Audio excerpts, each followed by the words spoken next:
Cinemação, o seu podcast sobre cinema. Acesse nosso site cinemação.com. Cinemação.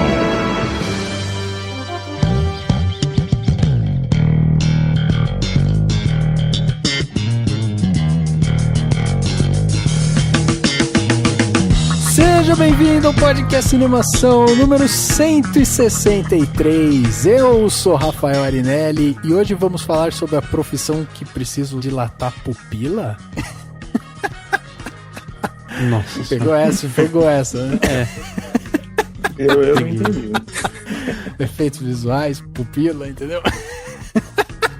Nossa senhora. Foi horrível. Não, mas preste atenção nisso, Rafael. Eu sou o Daniel Cury e é tanto absurdo acontecendo que hoje em dia eu acredito em tudo que eu vejo. Ok. Entendeu? Foi melhor do que a pra minha. Mim, tem que é meio filosófico, mas beleza, né? Ou duvida tanto que já é de verdade, né? É, também. E meu nome é Marcelo Souza e pode filmar de qualquer jeito que o garoto do computador resolve.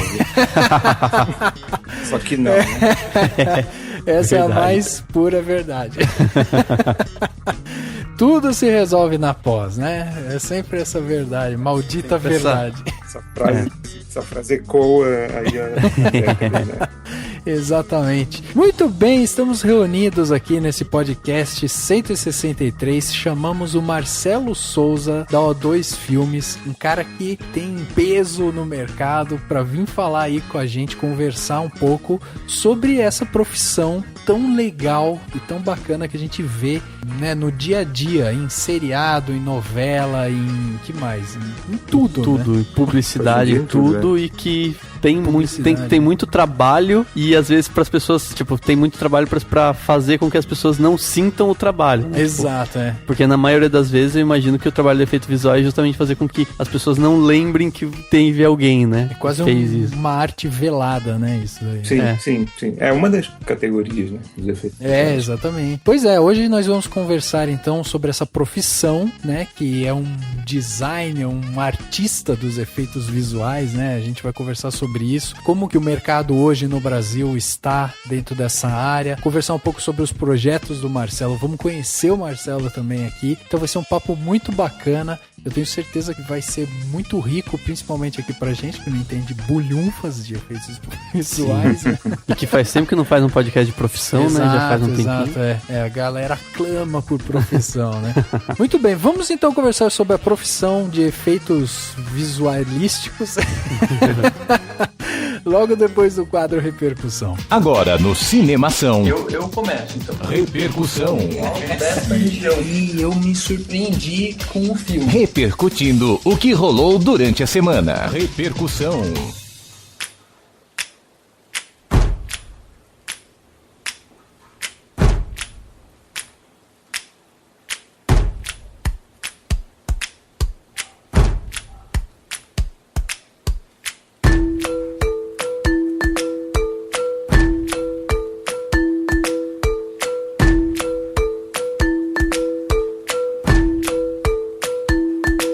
Dani, qual que é o filme com mais efeitos visuais que você gosta na vida? Nossa senhora, não sei.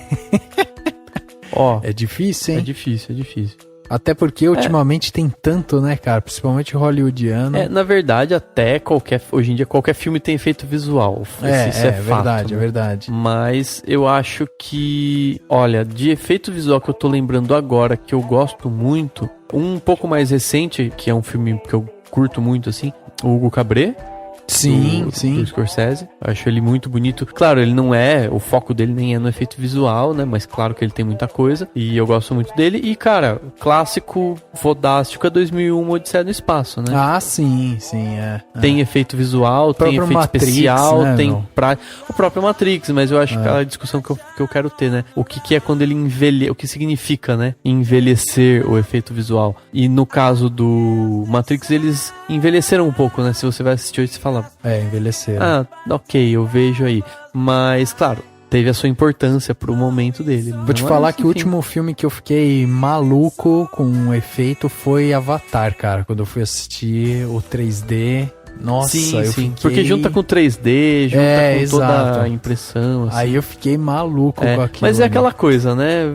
Efeito visual bom é quando você nem percebe. Nem percebe, tem, né? exatamente. Assim, exatamente. no caso de coisas reais, né? De coisas realistas, né? Exato. E hoje a gente vai conversar um pouco sobre isso também. Mas antes, né, Dani, nós temos que deixar aqui o recado para aquelas pessoas que vão escutar esse podcast e vão mandar suas dúvidas, suas questões, suas filosofadas a respeito dessa profissão, né, que vamos discutir aqui hoje. Então, diga pra gente, Dani, como que as pessoas fazem para escrever aqui pro Cinemação e mandar seus textos tão elaborados e colocar em xeque suas dúvidas e seus questionamentos? É só mandar um e-mail para contato@cinemação.com. A gente tá recebendo comentário, recebe e-mail sempre, mas a gente quer mais, então mande e-mail, manda o que você acha da profissão, o que você achou do podcast, ou de outros, ou do Cinemação em geral, enfim, manda pra gente o e-mail. Se você quiser,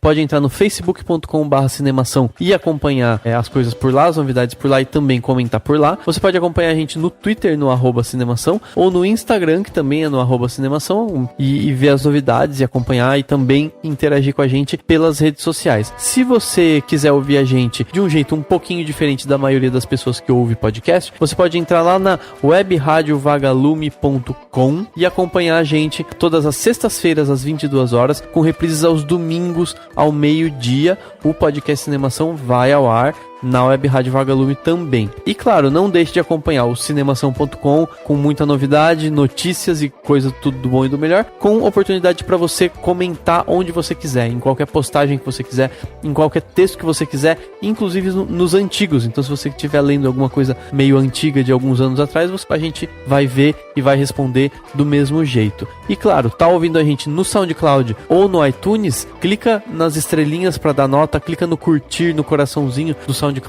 para que a gente possa ser apresentado para ainda mais pessoas. E se você quer ajudar o Cinemação a crescer, né, quer nos dar um presente de Natal, tá aqui a oportunidade, né? Entramos no mês de dezembro e nada melhor do que essa época do ano para você fazer uma ação boa que vai ajudar outras pessoas. E essa ação é o patreon.com/cinemação. Aqui no Patreon você pode ir lá e fazer uma doação pro Cinemação e ajudar com que a gente desenvolva nosso canal, trazendo novos conteúdos, apresentando novas maneiras de conversar sobre cinema para vocês. E isso é muito fácil de fazer. Basta você entrar lá no patreon.com/cinemação ou clicar no banner que tá aqui nesse post desse podcast, e aí você vai fazer uma doação a partir de $1. Você fazendo essa doação, você vai ver o que você vai receber em troca. Então você se torna um patrão e ainda tem todos os benefícios. Não é uma doação simplesmente gratuita. Tô lá doando dinheiro e nem sei o que vai acontecer. Muito pelo contrário, a gente estipula metas que a gente quer atingir, então dependendo do montante a gente vai fazer alguma coisa a mais aqui pro Cinemação e você vai saber o que é, e também para cada doação a gente vai dando prêmios. Então, por exemplo, se você doar $1, você já faz parte do nosso grupo secreto do Cinemação no Facebook, e a gente vive recebendo lá solicitação de gente que quer entrar no nosso grupo para bater papo com a gente e tal. A gente recusa, né, porque é um espaço fechado só para quem já gravou podcast aqui com a gente ou para os nossos patrões. Então, nós temos esse espaço e você pode fazer parte dele, ajudando a gente fazendo essa doação. Além disso, a gente tem que agradecer aqui o Diego Lima e o Alberto Marinho Camilo, que fizeram a doação de $5 e contribuem com a gente. Que são patrões com $5 mensais. Exato. Inclusive o Alberto Marinho foi agora há pouco a primeira vez que ele está sendo citado aqui no podcast. Exato, né? Exatamente. O Alberto ajudando aí a gente, e um dos prêmios é justamente a gente vir aqui e agradecer, né, esse pessoal que faz todo a doação. Todo podcast, tá lá, todo é compromisso. Podcast, exatamente. Já era, você vai ouvir o nome deles todo dia. Todo dia você vai saber quem são as pessoas que ajudam a fazer o Cinemação crescer, o Cinemação se desenvolver. Quer ser um dos citados aqui, quer ajudar o Cinemação? Vai lá em patreon.com/cinemação e seja um patrão do Cinemação.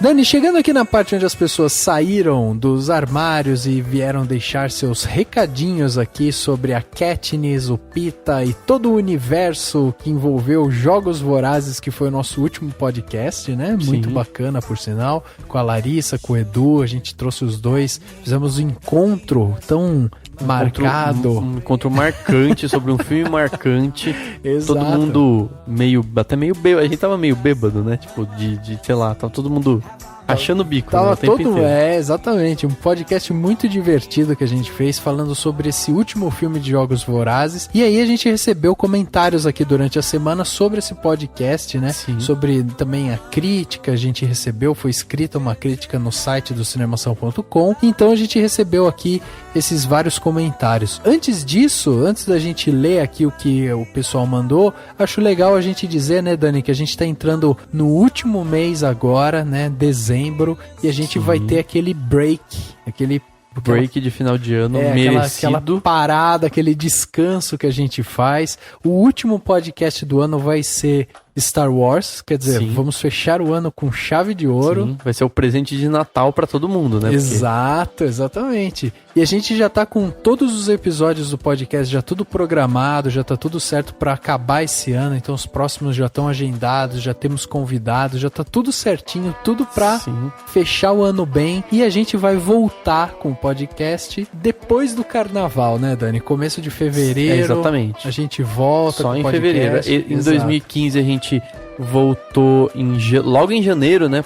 Passou virada do ano, 2 semaninhas a gente já tava lá lançando, e dessa vez a gente vai ter umas férias um pouquinho maiores, mas acho que é por uma boa causa. A gente vai conseguir se reestruturar melhor, vai conseguir se preparar bem, entendeu? Então vai ter férias, mas eu acho que todo mundo tem que aproveitar pra ouvir os podcasts antigos, né? Exato, exato. Não, a gente vai continuar lembrando todo mundo via rede social, né? Então é importante que a pessoa acompanhe a gente, porque a gente vai estar sempre lembrando dos episódios desse ano. E também é importante dizer que pro próximo ano a gente tá pensando o que a gente vai fazer, se muda o formato, se não muda o formato do podcast e tal. E você pode ajudar a gente. Como? Mande um e-mail pra gente, né, falando que você quer contribuir, mande suas dicas do que você quer, o que você acha que a gente pode melhorar, quais são as suas dicas pro podcast melhorar, e a gente vai entrar em contato com você que mandar essas dicas. A gente quer ligar pra você, conversar com você e saber exatamente o que você tá planejando, o que você tá pensando que a gente pode melhorar, por que isso. A gente quer bater um papo com você. Então é legal a pessoa mandar seu e-mail, já manda também telefone, Skype e tal, e a gente vai entrar em contato para começar a pensar, né? Já temos aí um planejamento 2016 em andamento, e agora é hora de concluí-lo para em 2016 já entrar com ele pronto e bonito, né? E quem conhece o Cinemação sabe que a gente ouve os ouvintes, né? Sim, exato. A gente ouve todo mundo, a gente tenta atender a todo mundo. Exatamente. Né? E inclusive dos patrões, quem é patrão vai ter. Vamos entrar em contato. Tem direito a dar pitaco, então. Vamos entrar em contato com os patrões, vamos conversar com eles e tal, pra deixar tudo certinho, exatamente. Bom, mas acho que recado dado, então marca aí na sua agenda, último podcast do ano Star Wars, e voltamos em fevereiro. Nós vamos lembrá-los aqui sempre nos próximos repercussões, pra não deixar dúvida, mas é importante deixar isso bem esclarecido. Vamos então aqui falar sobre os comentários que chegaram, e eu vou pedir pro Dani. Dani, o que você trouxe de comentário bacanudo aí pra gente nesse podcast especial? Eu trouxe um comentário negativo. Negativo! Uma pessoa que não curtiu uma coisa do último podcast. Foi o podcast 162 sobre Jogos Vorazes, A Esperança, o Final. Aliás, isso é legal, né? A gente lê comentário negativo. Desde que a pessoa não xingue o lógico, mundo, né? Mas tudo com bem. Respeito. Com respeito. E aí foi o Renan Oliveira que comentou o seguinte: na boa, acho que esse foi o pior podcast que eu ouvi do Cinemação. Toda vez que e ele explica o porquê, né? Não é assim, foi o pior e pronto. Ele explicou assim, toda vez que os convidados abriam a boca pra falar, eles vinham com no livro. Dane-se, o podcast é sobre o filme ou o livro. Esse negócio de chamar fãs dos livros quase nunca dá certo, porque na maioria são uns chatos que não sabem diferenciar uma coisa da outra. PS, eu li os livros. Bom, eu acho que ele tem todo o direito de fazer essa reclamação. De fato, a gente falou muito dos livros, né? Exato, exatamente. O que eu acho que a gente fez e na hora que a gente tava gravando eu achei que tava bem legal, é que a gente tava fazendo o paralelo, até pra quem não leu o livro, entender o funcionamento, né, da franquia. Exato, exatamente. E em muitos momentos a gente pontuou justamente essa relação pra dizer o porquê que tal coisa não funcionou no filme, né? Então eu acho que a gente sempre tentou fazer esse link, muito mais pras pessoas compreenderem o último filme dos Jogos Vorazes, do que pra ficar puxando, dizendo o que o livro devia fazer, o livro não devia, o que o filme, o que devia ser adaptado ou não, ou o que o livro tinha ou não tinha, entendeu? Exato. Então eu acho que foi mais isso, talvez mas eu entendo que o Renan não gostou, assim. A gente realmente puxou muita coisa do livro, com o objetivo de explicar, mas Sim, ele entendeu sim, que foi uma coisa de fãzinho, que quer tudo mastigado. E é importante também trazer o pessoal que leu o livro. Eu, por exemplo, não li o livro, e é legal você ter essa visão de quem viu o filme, leu o livro. É como a gente falou quando a gente deu as notas, né? Cada um traz uma perspectiva diferente mesmo. O Dani leu o livro, a Larissa leu o livro, o Edu, por exemplo, leu o livro depois que ele tinha visto o filme, o Henrique não leu o livro. Não, ele leu depois que ele tinha visto os outros filmes, né? Isso, exato, mas ele leu, ele tinha a visão dos filmes, né, e aí ele foi ler o livro. Sim, e aí tinha o Henrique que não tinha lido o livro, eu não li o livro, então a gente tinha vários perfis diferentes, né? O Henrique, por exemplo, um pouco antes dele ir pro cinema, ele foi e viu a primeira parte, né, do final dos Jogos Vorazes, depois já emendou com o segundo filme, então ele tava com o filme bem fresco na cabeça e tal. Então isso é bacana, você ter várias visões diferentes, e isso também é legal de você ver porque isso diverge muito quando você vai ver as notas, né? Eu dei 2,5, a Larissa deu 4, então você vê que, tipo, pra visão de um fã, pode ser uma coisa, pra visão de outra pessoa que também, né, às vezes não é tão fã, é outra. Então essa que é a nossa intenção, trazer gente com várias visões diferentes. E é óbvio que quem leu o livro e viu o filme vai comparar uma obra a outra, mas analisa de forma independente. E claro, foi isso que a gente fez no podcast. Sim, mas o Renan tem todo o direito de achar que esse é o pior podcast que a gente fez e tal, não tem problema, contanto que ele continue mandando comentário e criticando mesmo, e elogiando quando tiver que elogiar, e criticando quando tiver que criticar. Ele vai elogiar esse, por exemplo. Eu tô sentindo. Espero. Eu tô com sensação de que ele vai gostar desse. Exato. Bom, eu já tenho aqui o comentário do Alex Tavares, que é uma opinião completamente diferente do Renan, né? Ele comentou lá no site também, no post, né, do podcast Animação 162 Jogos Vorazes, A Esperança, o Final. O Alex falou o seguinte: oi pessoal, parabéns por mais um Cinemação excelente. Olha aí, Dani, olha aí, outra visão. Sim, tá vendo? eu tô sentindo que ele não vai gostar desse aqui, brincadeira. E aí ele fala assim: ainda mais se tratando de uma série de filmes que gosto bastante, que é Jogos Vorazes. Ao contrário de muitas pessoas, acabei gostando do filme no geral, e tirando o Em Chamas, A Esperança, o Final é o filme que mais gostei dos 4. Olha aí, é tipo outra visão totalmente diferente, né? A cinesérie se encerrou de uma forma espetacular e não deixa a desejar com os livros. Vou confessar aqui que gosto muito mais dos filmes do que dos livros, por um motivo: Katniss. Acho a Katniss nos livros insuportável e muito mais egoísta do que nos filmes. Por isso que dou meus parabéns para a Jennifer Lawrence, que transformou uma garota chata numa personagem incrível e extremamente torcível. O que seria uma personagem extremamente torcível? Ele quis dizer que você quer, que você torce por ela. Mas torcível entendi. É muito mais alguém que pode ser torcido. Eu né? imaginei Tipo, um acrobata, sabe? Parece mais isso mesmo. E aí ele continua, né? E é inegável, esse foi o grande papel da atriz, mesmo com Mística de X-Men e os vários filmes que ela fez com o David O. Russell. Cara, eu não acho que esse seja o maior papel dela. É o mais famoso, provavelmente. Eu acho que é o mais popular. Popular. Mas, cara, o papel que ela fez naquele filme O Lado Bom da Vida é espetacular. Sim. Ela tá fantástica. Ela tá muito boa lá. Cara, e vai vir logo mais. Ela é bem boa, assim, então... Como o Dani falou, ela é o quê? Ela é a nova Meryl Streep, né? Nova Meryl Streep. Ela é quase isso, cara. É muito verdade isso. Pois Se for fazer um paralelo, né? Exato. E aí, né, o Alex termina assim: um abraço para todos vocês e até o próximo podcast. E aí ele deixou 3 PS aqui. O primeiro: vocês me fizeram lembrar do bebê monstro de Crepúsculo, seus malvados. olha aí, porque tem tem uma questão que a gente cita lá Isso no podcast, que é um spoiler, né?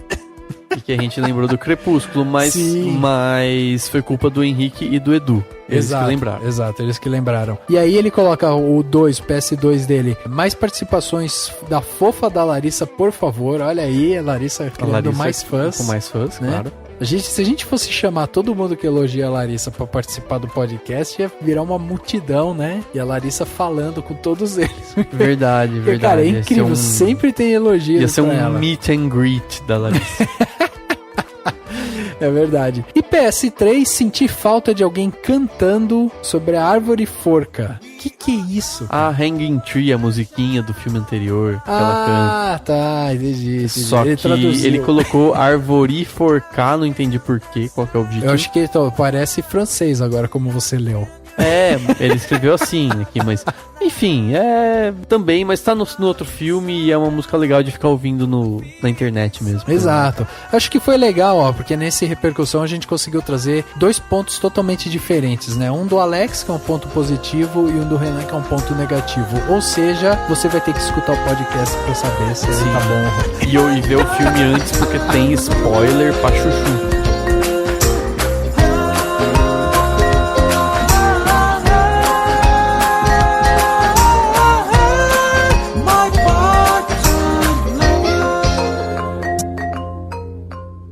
Fade, escurecimento de imagem, uma imagem que passa sobre a outra, isso não é considerado efeito, tá? O efeito especial, na verdade, ele não salva o filme. Você tem que estar preocupado com o conceito do que você está oferecendo e como que você vai construir aquela imagem.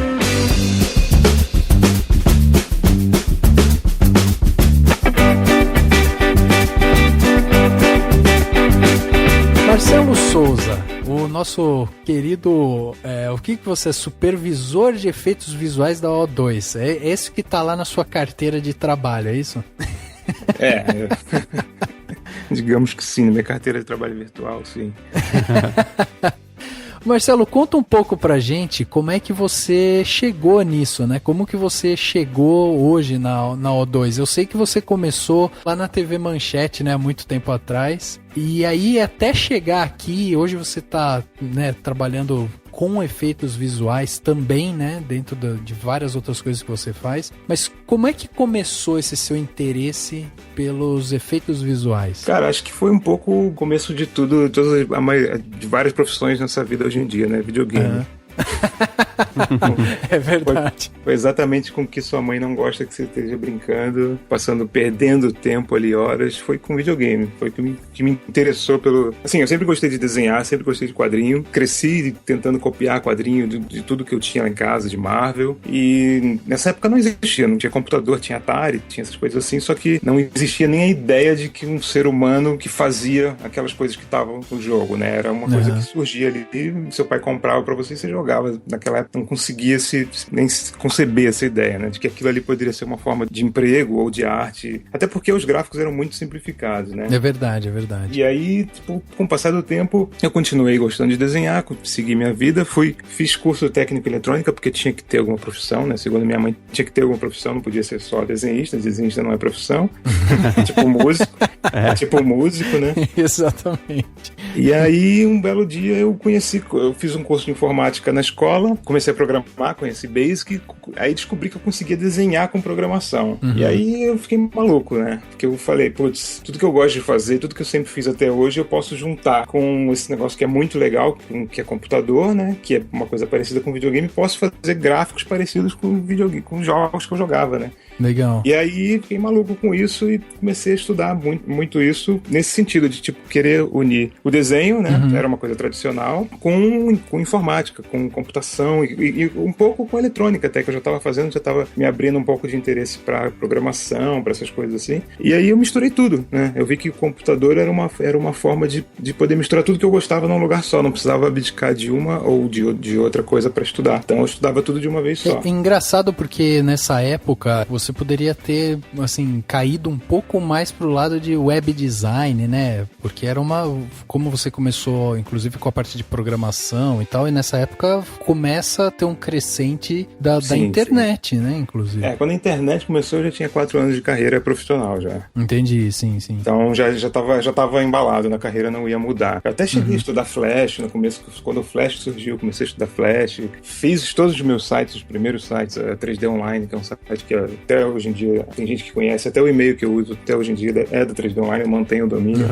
Porque foi um site muito grande na época, tinha mais de 2.000 acessos por dia, e numa época que a internet estava surgindo. Então, acho que foi o primeiro ou o segundo site do Brasil ou da América Latina que falava sobre computação gráfica. E eu comecei ele exatamente por isso, porque eu tive muita dificuldade nesses 4 anos pré-internet de começar a computação gráfica, porque eu abria uma revista americana e via um wireframe de um negócio, tipo, eu recortava e colava na parede. Era um negócio, sabe, absurdo. Não tinha contato com nada, qualquer texto, qualquer artigo de revista, de jornal. Não existia publicação nenhuma nacional depois que começou a existir. Então era muito, não era como a internet, agora que eu entro e consigo aprender qualquer software, consigo estudar qualquer coisa, tudo de graça, eu tenho acesso à informação muito rápido. Então, pra você ter ideia, pra eu começar, eu aprendi sozinho, né? Eu comecei com Topaz no DOS, não existia Windows.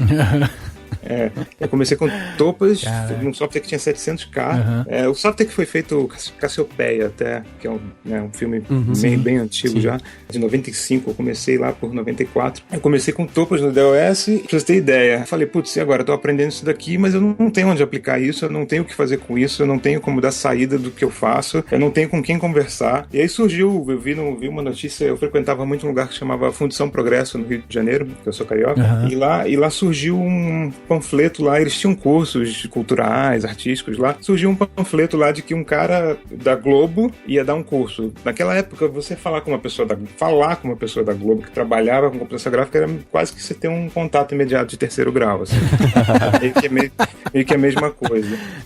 E aí, cara, eu vi isso, eu falei, putz, e o cara ia ensinar Topaz na época. Eu falei, putz, mas eu já sei Topaz, mas eu vou fazer o curso. Aí, tipo, pedi dinheiro pra minha mãe, juntei e tal, consegui o dinheiro pra fazer um curso de um software que eu já sabia, por aqui, só pra ter contato com o cara que trabalhava na Globo, que alguém no mundo, primeira pessoa que eu ia ter contato que encostava no computador pra fazer gráficos, entendeu? Não tinha amigos, não tinha lugar, não tinha nada. Era só pra ter contato com alguém que fizesse a mesma coisa que eu. E aí eu fui fazer o curso, obviamente falei pro cara, já sei mexer no software, até fiz o curso normal, porque lógico tinha coisinhas. Aprendendo sozinho você não aprende tudo, né? Fiz o curso, aprendi um pouco mais, e aí eu acabei o curso, virei auxiliar do cara da Globo, chama Rogério Garcia, ele trabalhava na Globograph na época, e a gente ficou amigo e tal, tipo, e eu era muito empenhado, porque pra todo mundo que tava fazendo o curso, tudo aquilo era muito novo, e pra mim eu já tava um passo à frente daquela galera, né? Então, como também era muito difícil eles encontrarem pessoas no mercado que estivessem mexendo com isso, porque ninguém tinha acesso a computador ou se interessava muito por isso, porque era muito difícil a informação, ele gostou do meu desempenho no curso e auxiliando ele na instrução, e me indicou pra uma vaga na Manchete que tava abrindo.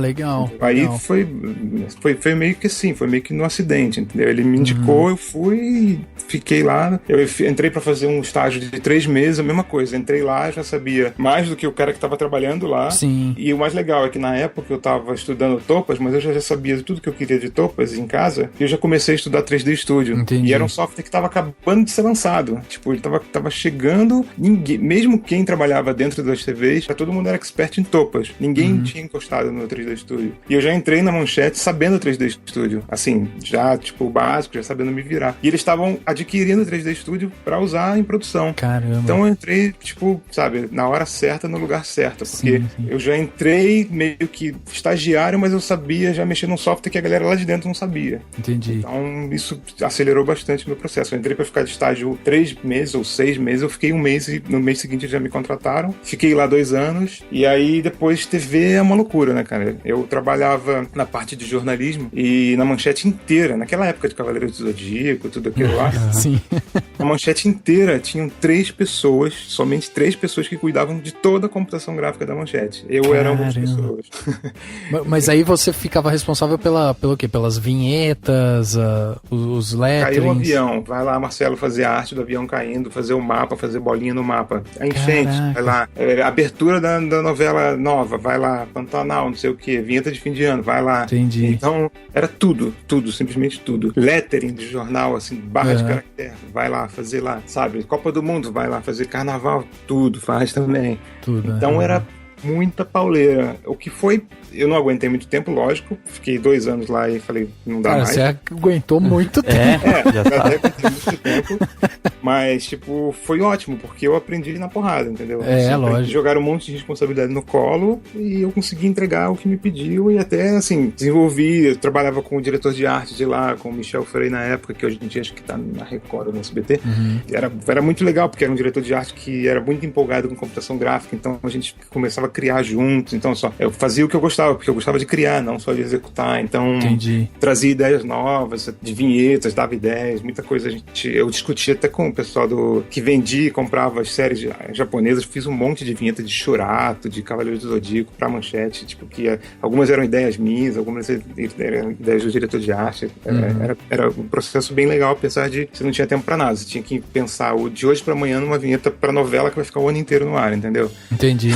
Era muita responsabilidade. E como tinha 3 pessoas e tinha 3 turnos lá, tinha o cara da manhã, que só pegava os jornais da manhã, tinha o cara da noite, que pegava a madrugada, que só cobria o jornal da madrugada. Aconteceu alguma coisa de madrugada urgente, tem que fazer.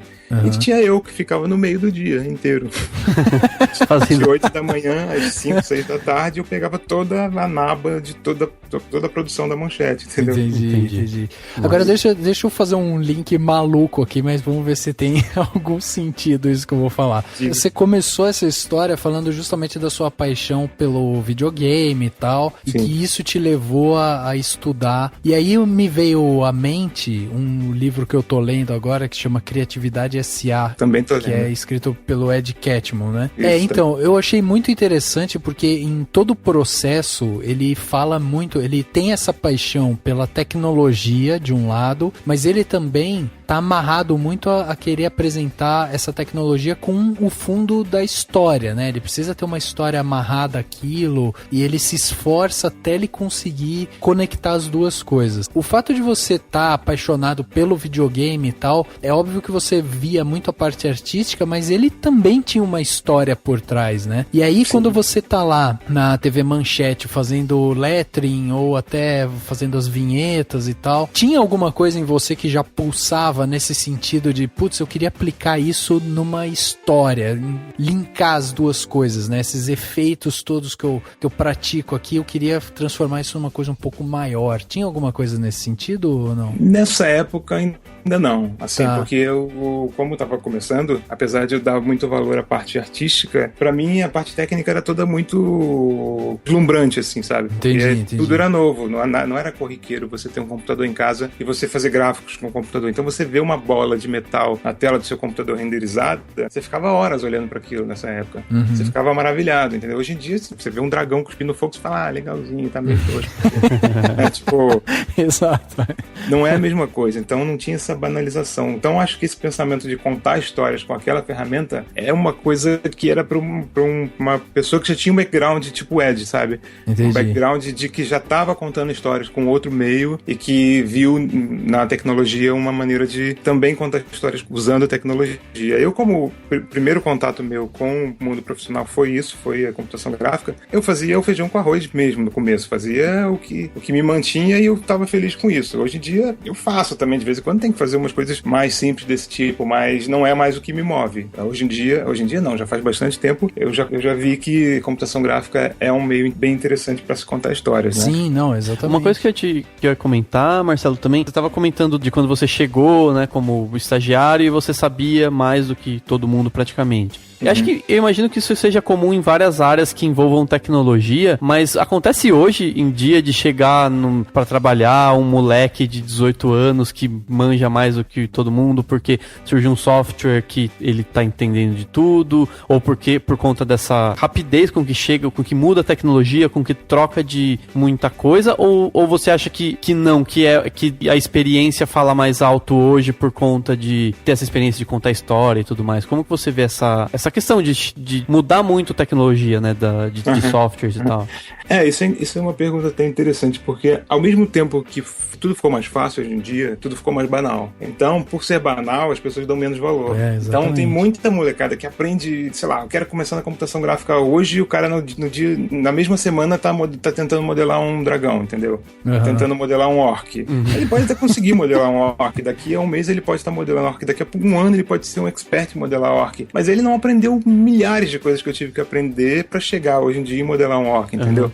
Então, é a mesma coisa que você vê sei lá, uma casa que pareça velha, uma casa velha, que é velha de verdade, que tem vários layers ali de história nela, e uma casa que você pega hoje e tenta fakear ela pra ficar velha, pra parecer um cenário velho, sabe? Tipo, você vai ver que é um cenário, se for muito bem feito, você não vai ver que é um cenário, mas a casa velha de verdade vai ser muito mais verossímil, né? Porque é a coisa em si. Então eu acho que toda a bagagem é muito importante. Eu aprendi isso muitos anos atrás, quando um cara que mexia, tava, sei lá, bem mais tempo que um cara que era da época da Globograph, do começo da Globograph, o cara me ensinou a fazer uma coisa no software que eu já mexia há anos, sem ele nunca ter olhado pro software por telefone. Ele falou, clica aqui, ali, você tá com um problema, você vai resolver. Eu cliquei e resolveu o problema que eu tava arrancando o cabelo o dia inteiro pra resolver.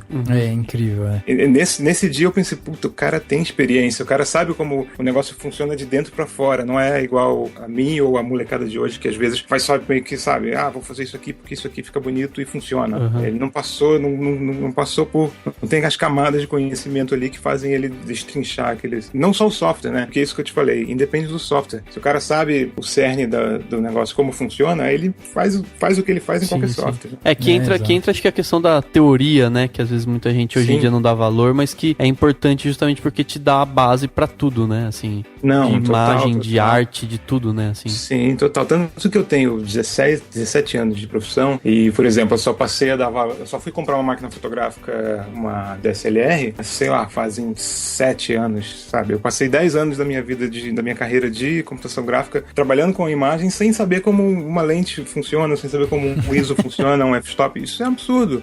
E assim, com certeza tem um monte de moleque hoje em dia que tem informação pra caramba, que vai trabalhar 10 anos de computação gráfica, daqui 10 anos ele vai comprar uma câmera, porque hoje em dia ele não tá dando valor a isso. Ele quer aprender o software novo que saiu, mudou a versão, quer baixar a versão mais nova. Tem gente que, agora o Renderman, por exemplo, que é o render que a Pixar usa, e aí a Pixar liberou o Renderman de graça. Qualquer pessoa do mundo pode ir lá e baixar o software que a Pixar usa. E aí eu lembro que logo que a Pixar fez isso, você viu um monte de molecada eufórica, o Renderman.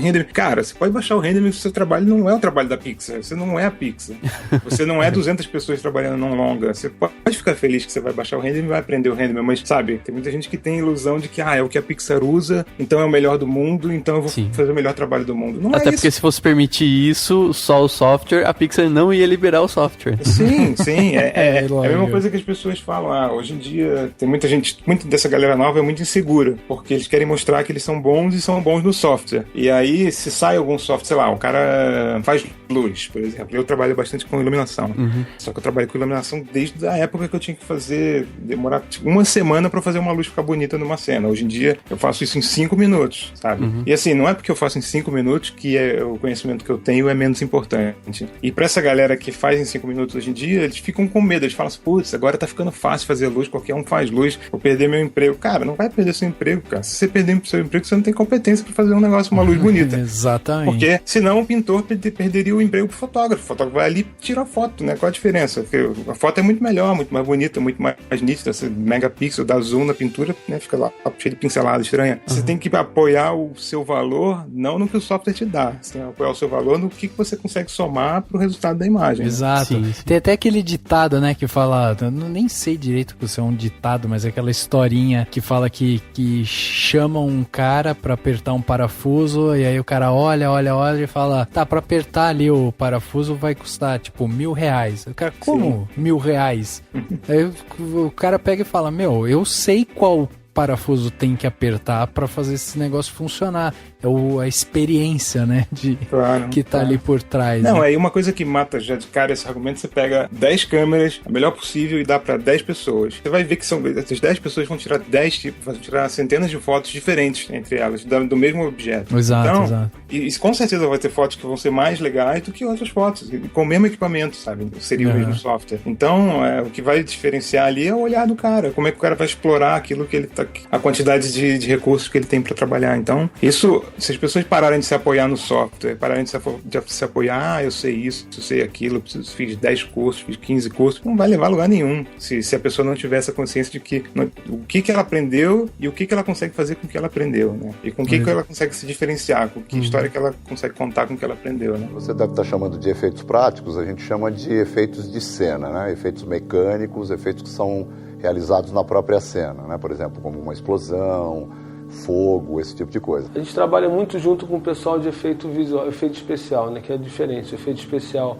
é feito no set e o efeito visual é feito na pós-produção.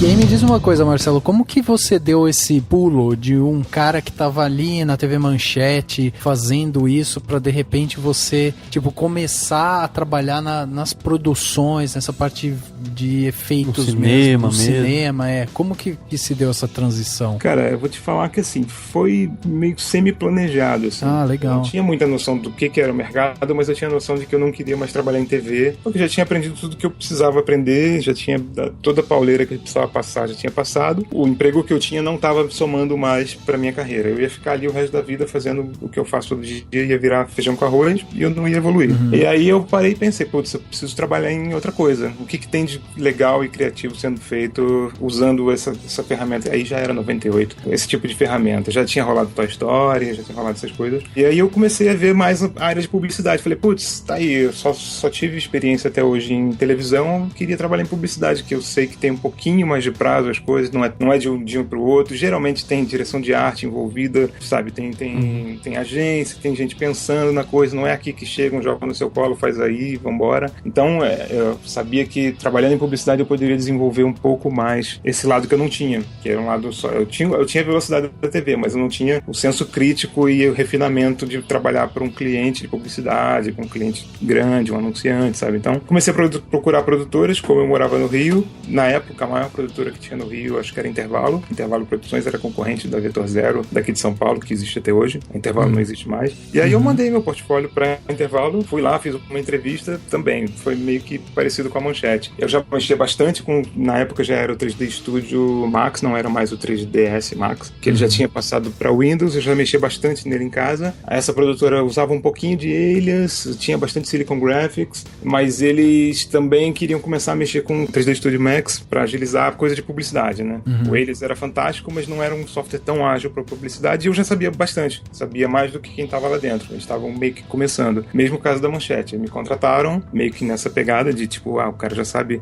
Nesse ponto, saber o software teve valor, porque nessa época, como eu te falei, a máquina e o software não eram banalizados como hoje, né? Pouquíssimas pessoas sabiam, então era valorizado. E aí me contrataram, fiquei lá mais 2 anos, fiz tudo que podia fazer, fiz comercial para tudo que é coisa, Coca-Cola e o caramba. Gostei bastante, me diverti bastante, comi muita pizza, comecei a virar à noite, que eu não virava na PC, já foi uma outra pegada, descobri que o mundo da publicidade também não eram essas flores todas. Não, e aí, nessa época, depois de 2 anos, e também tem uma coisa, eu nunca mudei de emprego que eu lembre por salário, ou por, sabe, alguém chamou pra pagar mais, eu sempre meio que, aqui já meio que esgotou, não tô vendo muito horizonte pra onde ir, tô fazendo um trabalho legal, tá tudo funcionando, mas a gente estabilizou o ritmo, sabe? Sim. O meu ritmo já estabilizou, não tem muito mais o que crescer, independente do lugar que eu tô trabalhando. Então, comecei a procurar outros lugares, tanto é que nessa época eu conheci um cara que chamava Flávio Mac, e ele tava fazendo um trabalho absurdo de animação de personagem com 3ds Max, eram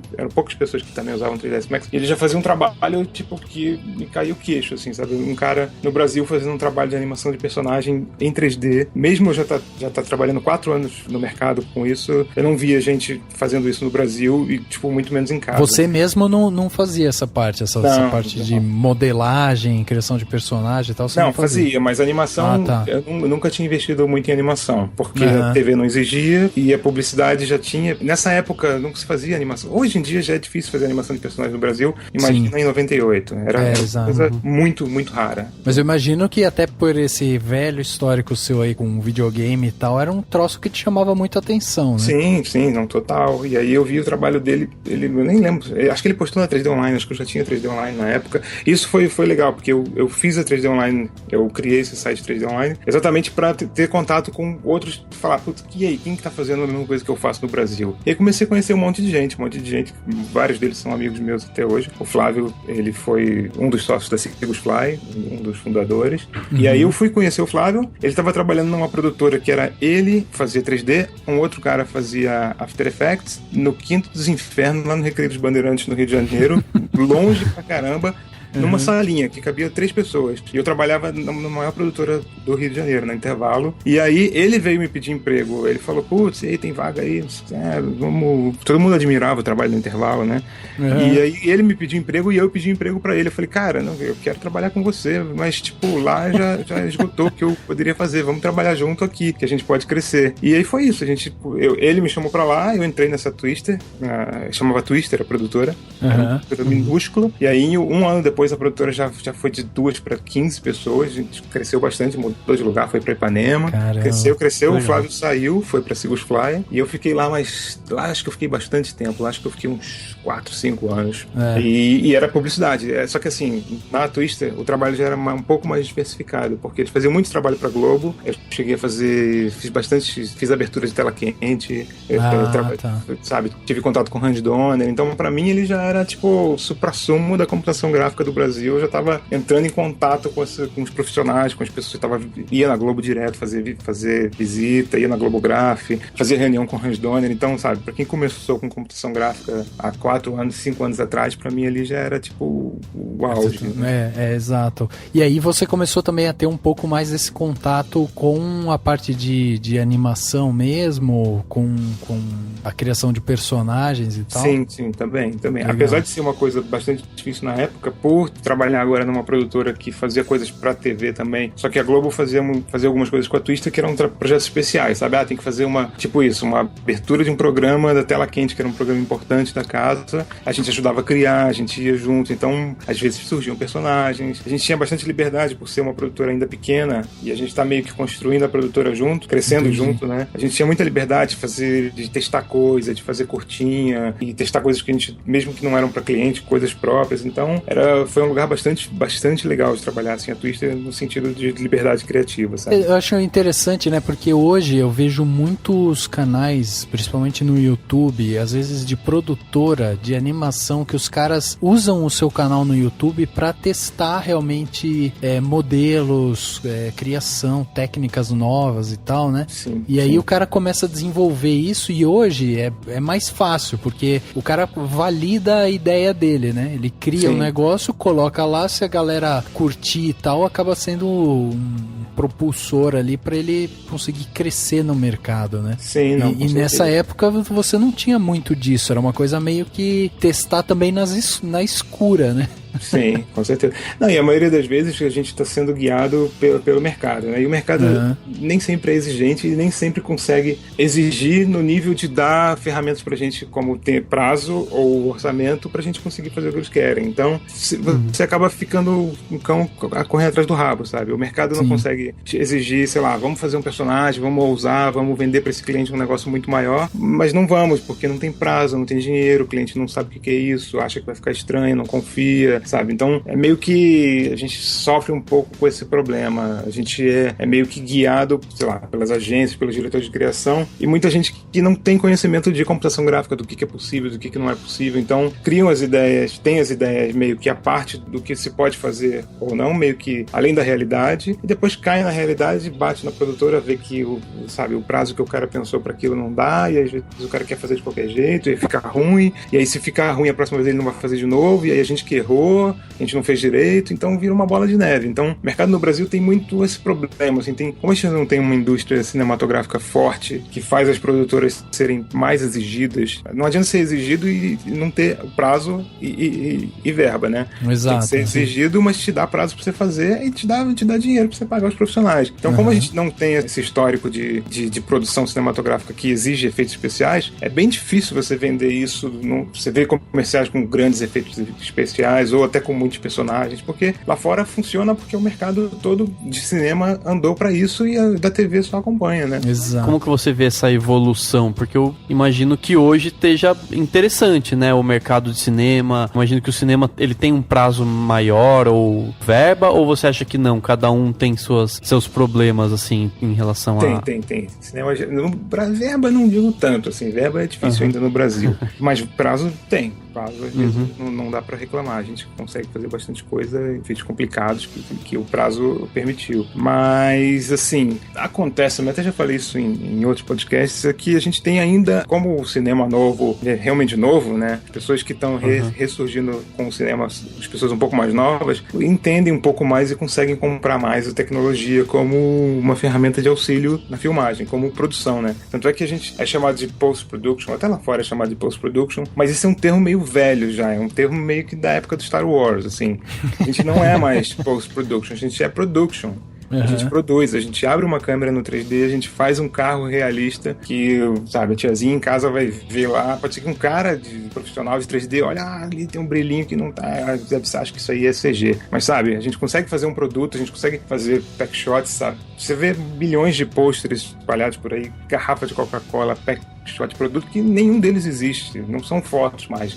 Sim. Muitos fotógrafos já deixaram de fotografar, muito cliente já deixou de fotografar em estúdio. Às vezes ainda usa, e não desmerecendo a fotografia, às vezes a fotografia é muito mais eficiente, mais rápida, sabe? Ou às vezes funciona como base pra gente, mas muita coisa, muito material gráfico é produzido já em totalmente CG, não existe. Isso tá ficando banalizado. Só que o mercado ainda tem bastante gente que não confia nisso, que não entende, que na hora de criar já não cria pensando nisso, então não deixa a produção, o prazo certo, não consegue calcular ou mensurar isso na hora do orçamento, acha que uma cena de croma ali, porque a câmera tá parada, e uma cena de croma que a câmera tá se mexendo, é meio que a mesma coisa. Essa daqui o cara leva 2 dias, essa aqui leva 3, não é, entendeu? Sim. Isso é uma batalha que tá sendo vencida aos poucos, assim. É difícil, mas tá sendo vencida. Até lá fora eles têm muitos esses problemas. Todos os grandes diretores lá de fora são diretores de 1970.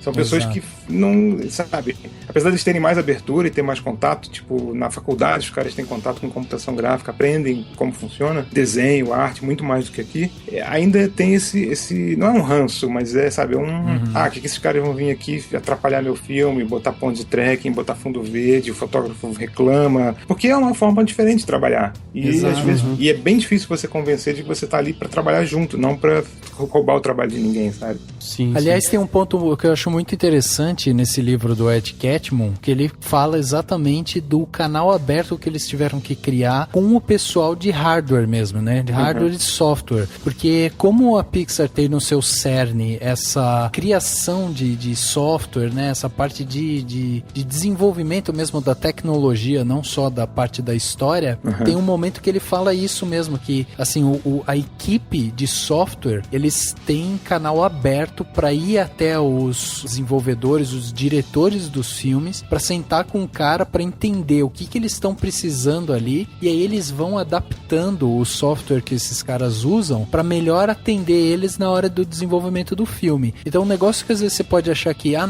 desenvolvimento de software, de hardware é um suporte só, e aí você, sabe, assina como suporte.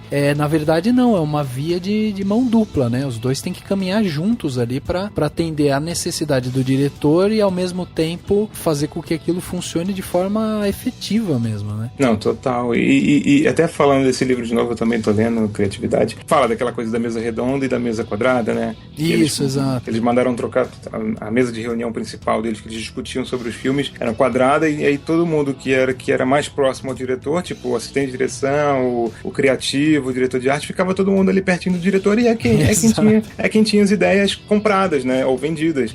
Exato. E a galera que, sei lá, de repente o artista que tem uma ideia lá no fundo, que poderia ser muito válida, ele não consegue chegar nisso. Então, ele pediu pra trocar toda a mesa por uma mesa redonda, pra todo mundo ter direito igual de sugerir coisas, né? Então, acho que é isso também que falta. Num filme, num longa, o diretor meio que cria junto com o grupo dele ali e a gente só, toma aí, joga no colo e faz, sabe? Isso acontece pra caramba. E geralmente quando isso acontece, não é um dos melhores resultados, não é o melhor investimento do dinheiro que ele vai ter retorno ali. O melhor investimento do dinheiro ele vai ter retorno se ele chamar a equipe de produção. O filme tem efeito, então não reclama que vai ter efeito, não fica no set reclamando que vai ter croma. Se não tiver croma aí, você vai ter que chamar um caminhão-pipa pra fazer essa água, você não vai chamar que não tem dinheiro, né? Exatamente. Não tem dinheiro, ou não consegue chegar aqui, você tá em cima de um morro, no meio de uma pedreira. Como é que você vai fazer? Então, como é que você reclama de um cara que tá ali pra te ajudar a fazer aquela cena, aquela visão se tornar realidade, né? Então, isso tem que se mudar, essa mentalidade. As pessoas têm que ter acesso a participar não digo nem da criação, o cara tem a ideia dele, mas a gente tem que participar da viabilização da coisa, sabe? E o cara também tem que entender que às vezes o efeito que ele quer não funciona daquele jeito. Exato. Quando você fala para um diretor, vamos fazer uma criança ali andando com um velocípede, vem um carro e quase que atropela ela. Certeza que o cara tem essa cena inteira já editada na cabeça, assim que eu acabei de falar a frase. Certeza. E se ele falar pra mim que isso vai ser tudo CG, ou que o carro vai ser CG, eu sei exatamente o jeito que ele tem que filmar assim que ele acabar a frase pra esse carro ser CG da melhor maneira possível, entendeu? Então, é esse tipo de coisa que tem que ser respeitado. Ele tem ele tem o conhecimento dele, ele tem a visão dele, e eu sei como fazer isso, eu sei como ajudar ele a realizar a visão dele. Então, isso, ele não pode chegar pra mim e falar, assim, pode porque ele é o diretor. Esse que é o problema, mas, sabe, muitas vezes o cara vai chegar pra mim e vai falar como ele acha que deve filmar essa cena. Do jeito dele, mas ele quer que o carro seja CG, então a gente tem que conversar. Ele não pode me obrigar e faz assim e depois se vira. Pode, mas ele vai pagar o dobro por isso no final dos contos, sabe? Sim. E você acha que, pensando em explicar isso para um público leigo, que é tanto eu quanto né, quem tá ouvindo o podcast, você conseguiria explicar isso, assim, qual que é a diferença, o que você consegue fazer de melhor quando você tem toda uma preparação na cena, você consegue colocar ponto de tracking e eu estava estudando sobre a HDR, né, que é uma lente que mede toda a fotografia, né, a iluminação do lugar, que mede toda a iluminação do cenário, do set e tal. Claro. Você tendo isso, ou quando você não tem e tá tudo mal preparado e você tem que se virar nos 30 lá pra tentar fazer alguma coisa. O que muda, assim, é só mais trabalho ou não? Você vai ter coisa que é impossível? Como que você poderia explicar? Eu sei que é difícil em áudio, né, mas assim, como que seria isso possível? Isso é um dos grandes paradoxos da nossa profissão, porque quase sempre que é impossível a gente acaba fazendo, entendeu? E fica bom, esse que é o problema. E aí no final, você não ouve, mas certamente o diretor tá lá falando, tá vendo? Eu falei que ia funcionar, funcionou. E aí da próxima vez você tá vendido, você vai falar que não vai funcionar, o cara vai falar que vai e pronto. Isso é um problema que a gente vive até especialmente no Brasil, por quê? Porque o diretor de produção, por exemplo, o produtor executivo, na verdade, que é quem paga o filme lá fora, aqui o dinheiro vem de Lei Rouanet, vem de patrocínio, vem de um monte de coisas. O produtor executivo tem que gerenciar a verba, então muitas vezes aqui ele não faz o papel que ele tem que fazer, que é segurar a rédea do diretor. Tipo assim, o cara do efeito tá falando que vai dar errado, ouve ele, porque vai dar errado. Se der errado aqui, o dinheiro que vai sair não é do bolso do diretor, é do bolso do produtor executivo, entendeu? Na pós-produção. Então, se a pós-produção o cara usou 2 diárias, sei lá, de um profissional de 3D pra fazer essa cena, ele vai ter que gastar 10 diárias de 3 pessoas pra resolver a cagada, né, que foi feita no set, é muito mais dinheiro que vai embora. Só que isso tem que chegar no bolso do diretor, no bolso e no ouvido. Ele tem que saber que isso, lá fora, se o diretor fizer, sabe, ele, não, vamos fazer de novo que eu não gostei, ou ele paga o pato. O produtor executivo vem no pescoço dele, entendeu? Na hora, não deixa. Quem manda no filme lá fora, geralmente é o produtor executivo, que é quem controla a grana. Então, se ele contratou e tá pagando para um supervisor de efeitos no set, que tá ali com a responsabilidade de falar o que vai dar certo, o que não vai dar, e quando a gente fala, não vai dar certo, é isso que você falou. Não é que não vai dar certo, é que pela verba, pelo orçamento, pelo prazo que isso foi pensado, desse jeito que você está filmando, tá errado. Se você vai fazer assim e vai bater o pé para fazer assim, a gente vai ter uma conta, vai explodir aqui depois. Quando sair do set, essa conta vai explodir. Aí cabe ao produtor executivo fazer isso chegar no ouvido dele e no bolso, né? Ele, cara, tem que entender que qualquer ação dele no set tem que ter uma responsabilidade. Ele não é Deus no set, o diretor, entendeu? Tá envolvido uma equipe ali, tem orçamento para cada coisa. Então, é meio difícil explicar, mas é meio isso que acontece. Isso acontece frequentemente, cada vez menos, porque, pelo menos na O2, a gente está tendo a cultura de levar sempre o supervisor de efeitos no set, de acompanhar, legal. De acompanhar até as prés, da gente falar como vai filmar. E a gente também tem que ceder, porque assim, a gente pode falar, não, vamos filmar daqui de baixo pra cima, e aí o fotógrafo vai estar na reunião e vai falar, não, de baixo pra cima não dá porque tem o meu equipamento de luz ali. Perfeito. Entendeu? Então assim, todo mundo tem que fazer o seu melhor e todo mundo tem que falar como fazer e a gente chegar numa conta única ali, num divisor comum ali. E tem muita produção que não, o diretor fala, é assim, vai e se vira, e aí não dá certo. Ou sai ruim o efeito, porque não deu tempo pra fazer, ou sair sempre sai, mas às vezes você vê um filme que fala, pô, isso ficou meio tosco, feito, filme brasileiro e tal, né? Mas é isso, cara. Geralmente é culpa do diretor, né? Finalizando assim, ele não é Deus no set, mas ele é o maior responsável por tudo que dá certo e tudo que dá errado. Deveria ser assim. Hoje se usa um cruzamento desses dois tipos de efeitos. Você faz uma parte dos efeitos mecânicos e depois complementa isso com pós-produção. Uma coisa que sempre existiu é você associar o efeito especial prático somado ao efeito de composição pós-produção.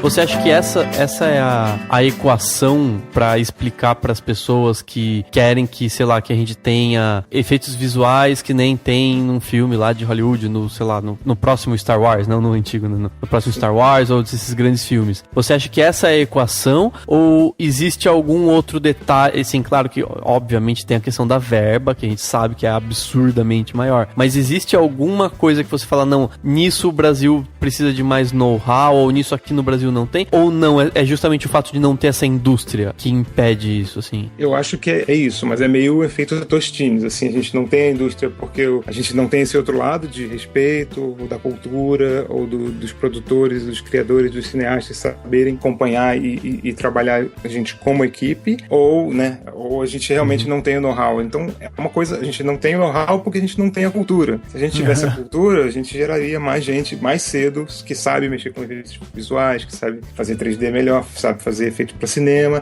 e teria mais diretores que sabem como isso funciona desde o começo e sabem vender essas ideias e sabem respeitar no set para tudo funcionar como uma equipe só. Então é uma coisa que todo mundo vai ter que ceder um pouco, sabe? A galera vai ter que produz e que galera nova de cinema que tá se formando tem que começar a ser mais ousada, né? Isso tem que fazer, porque tem que começar a exigir mais das produções e bater o pé, não, vamos fazer o efeito assim, mas também vamos fazer uma boa pré, vamos chamar um diretor de arte, vamos chamar um supervisor de efeitos, vamos fazer a coisa direita. Não é assim, sabe, vai lá qualquer um e a gente sabe como funciona e vamos aí. Não vai funcionar. Então tem que fazer, a cartilha tem que seguir a cartilha direita do jeito que os caras fazem lá fora. Eles já estão fazendo isso há muito mais tempo que a gente, fazem direito, a gente fica admirando eles. Pra gente, tudo que vem de lá é bom, tudo que sai daqui não é tão bom e a gente não sabe fazer, cara. A gente sabe fazer, a gente tem acesso a tudo que eles têm lá fora, a máquina, a software. A gente só não tem em volume. Se você falar assim, vamos fazer um filme de um Avatar aqui no Brasil, dá pra fazer? Não dá. Mas não dá porque a gente não sabe? Não é porque a gente não sabe. Você pode pegar um monte de brasileiro aqui e mandar pra lá que o filme vai sair igualzinho. Eles vão trabalhar igual os americanos, né?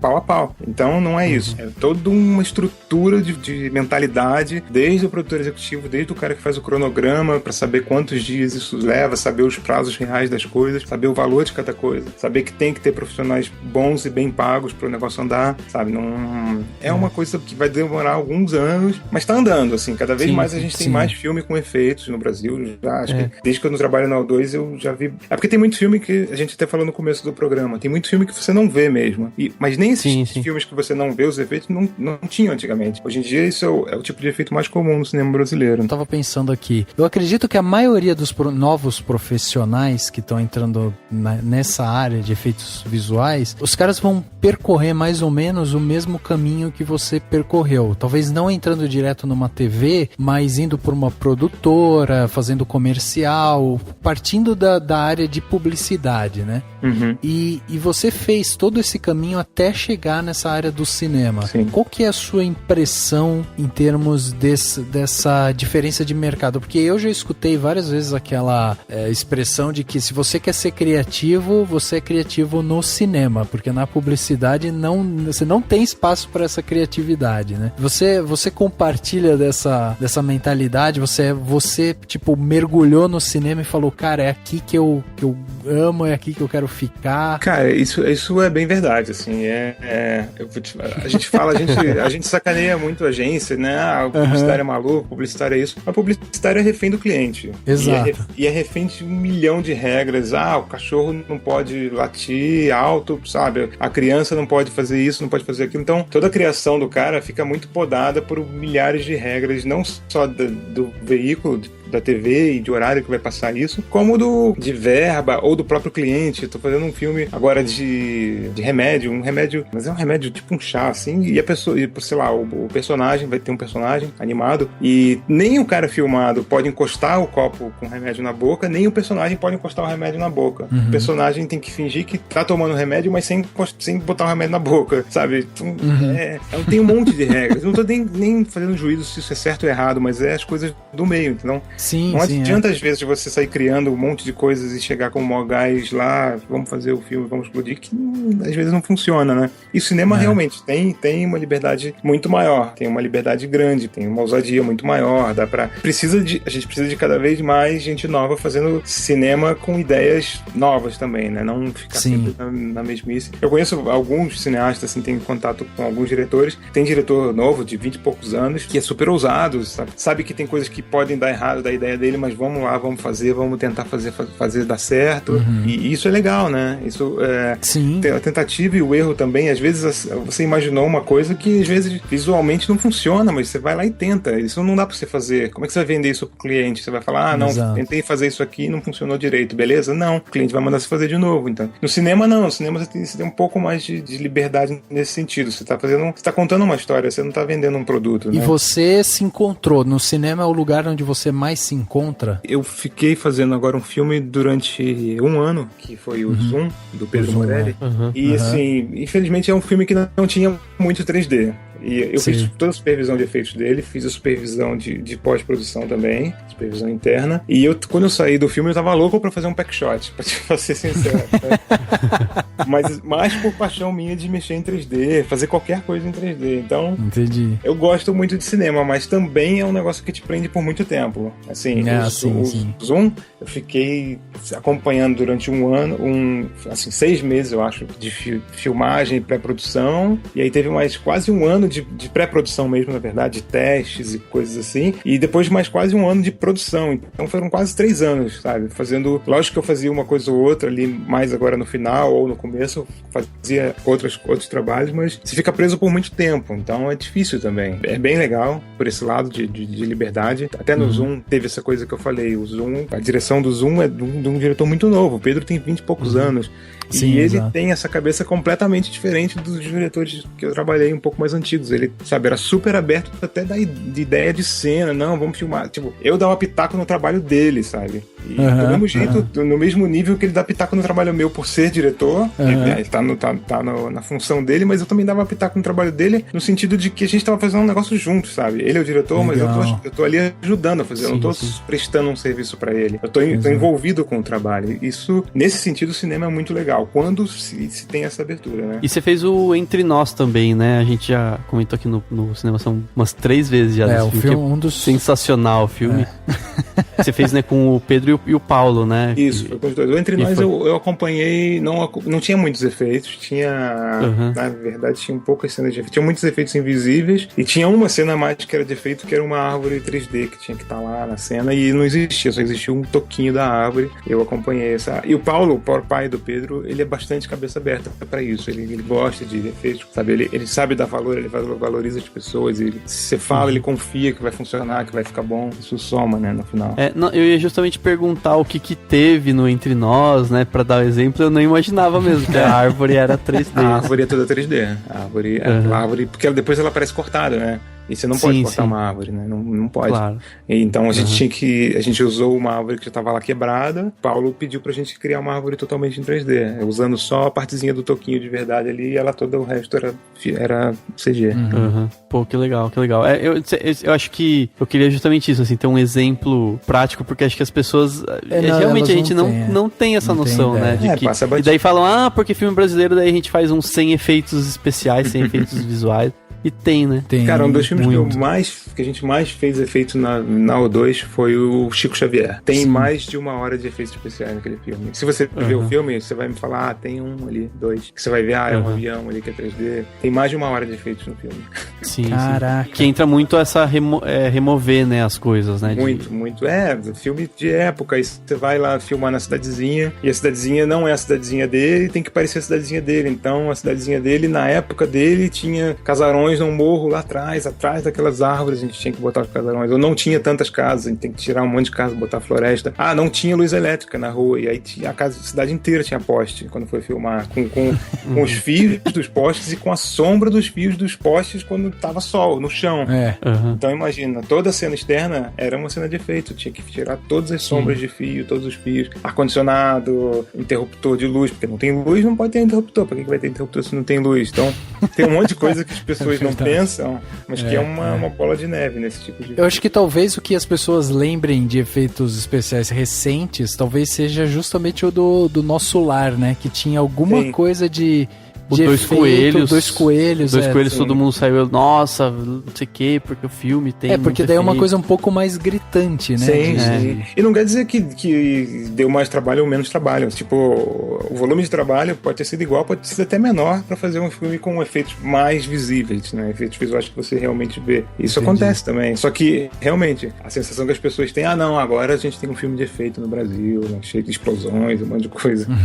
Exatamente. Aliás, deixa eu aproveitar e perguntar. Você tava falando do Chico Xavier. Na hora em que tem interruptor, tem poste, tem que tirar, existe algum tipo de preocupação prévia? Do tipo, não pode pegar desse ângulo ou daquele ou de tal jeito? Ou não? Ou assim, existe alguma coisa prévia? Ou não? Eles, vamos filmar lá, depois resolvem. É que nesse é o caso que o supervisor entraria, né? Se tivesse o supervisor lá, obviamente ele entraria pra já avisar disso, né? Com certeza. É isso que eu falei agora há pouco. A gente tem que estar acompanhando desde a pré. Porque tem muito filme que o cara chega, fiz um filme aí, vamos fazer os efeitos, aí tipo, já foi filmado, sabe?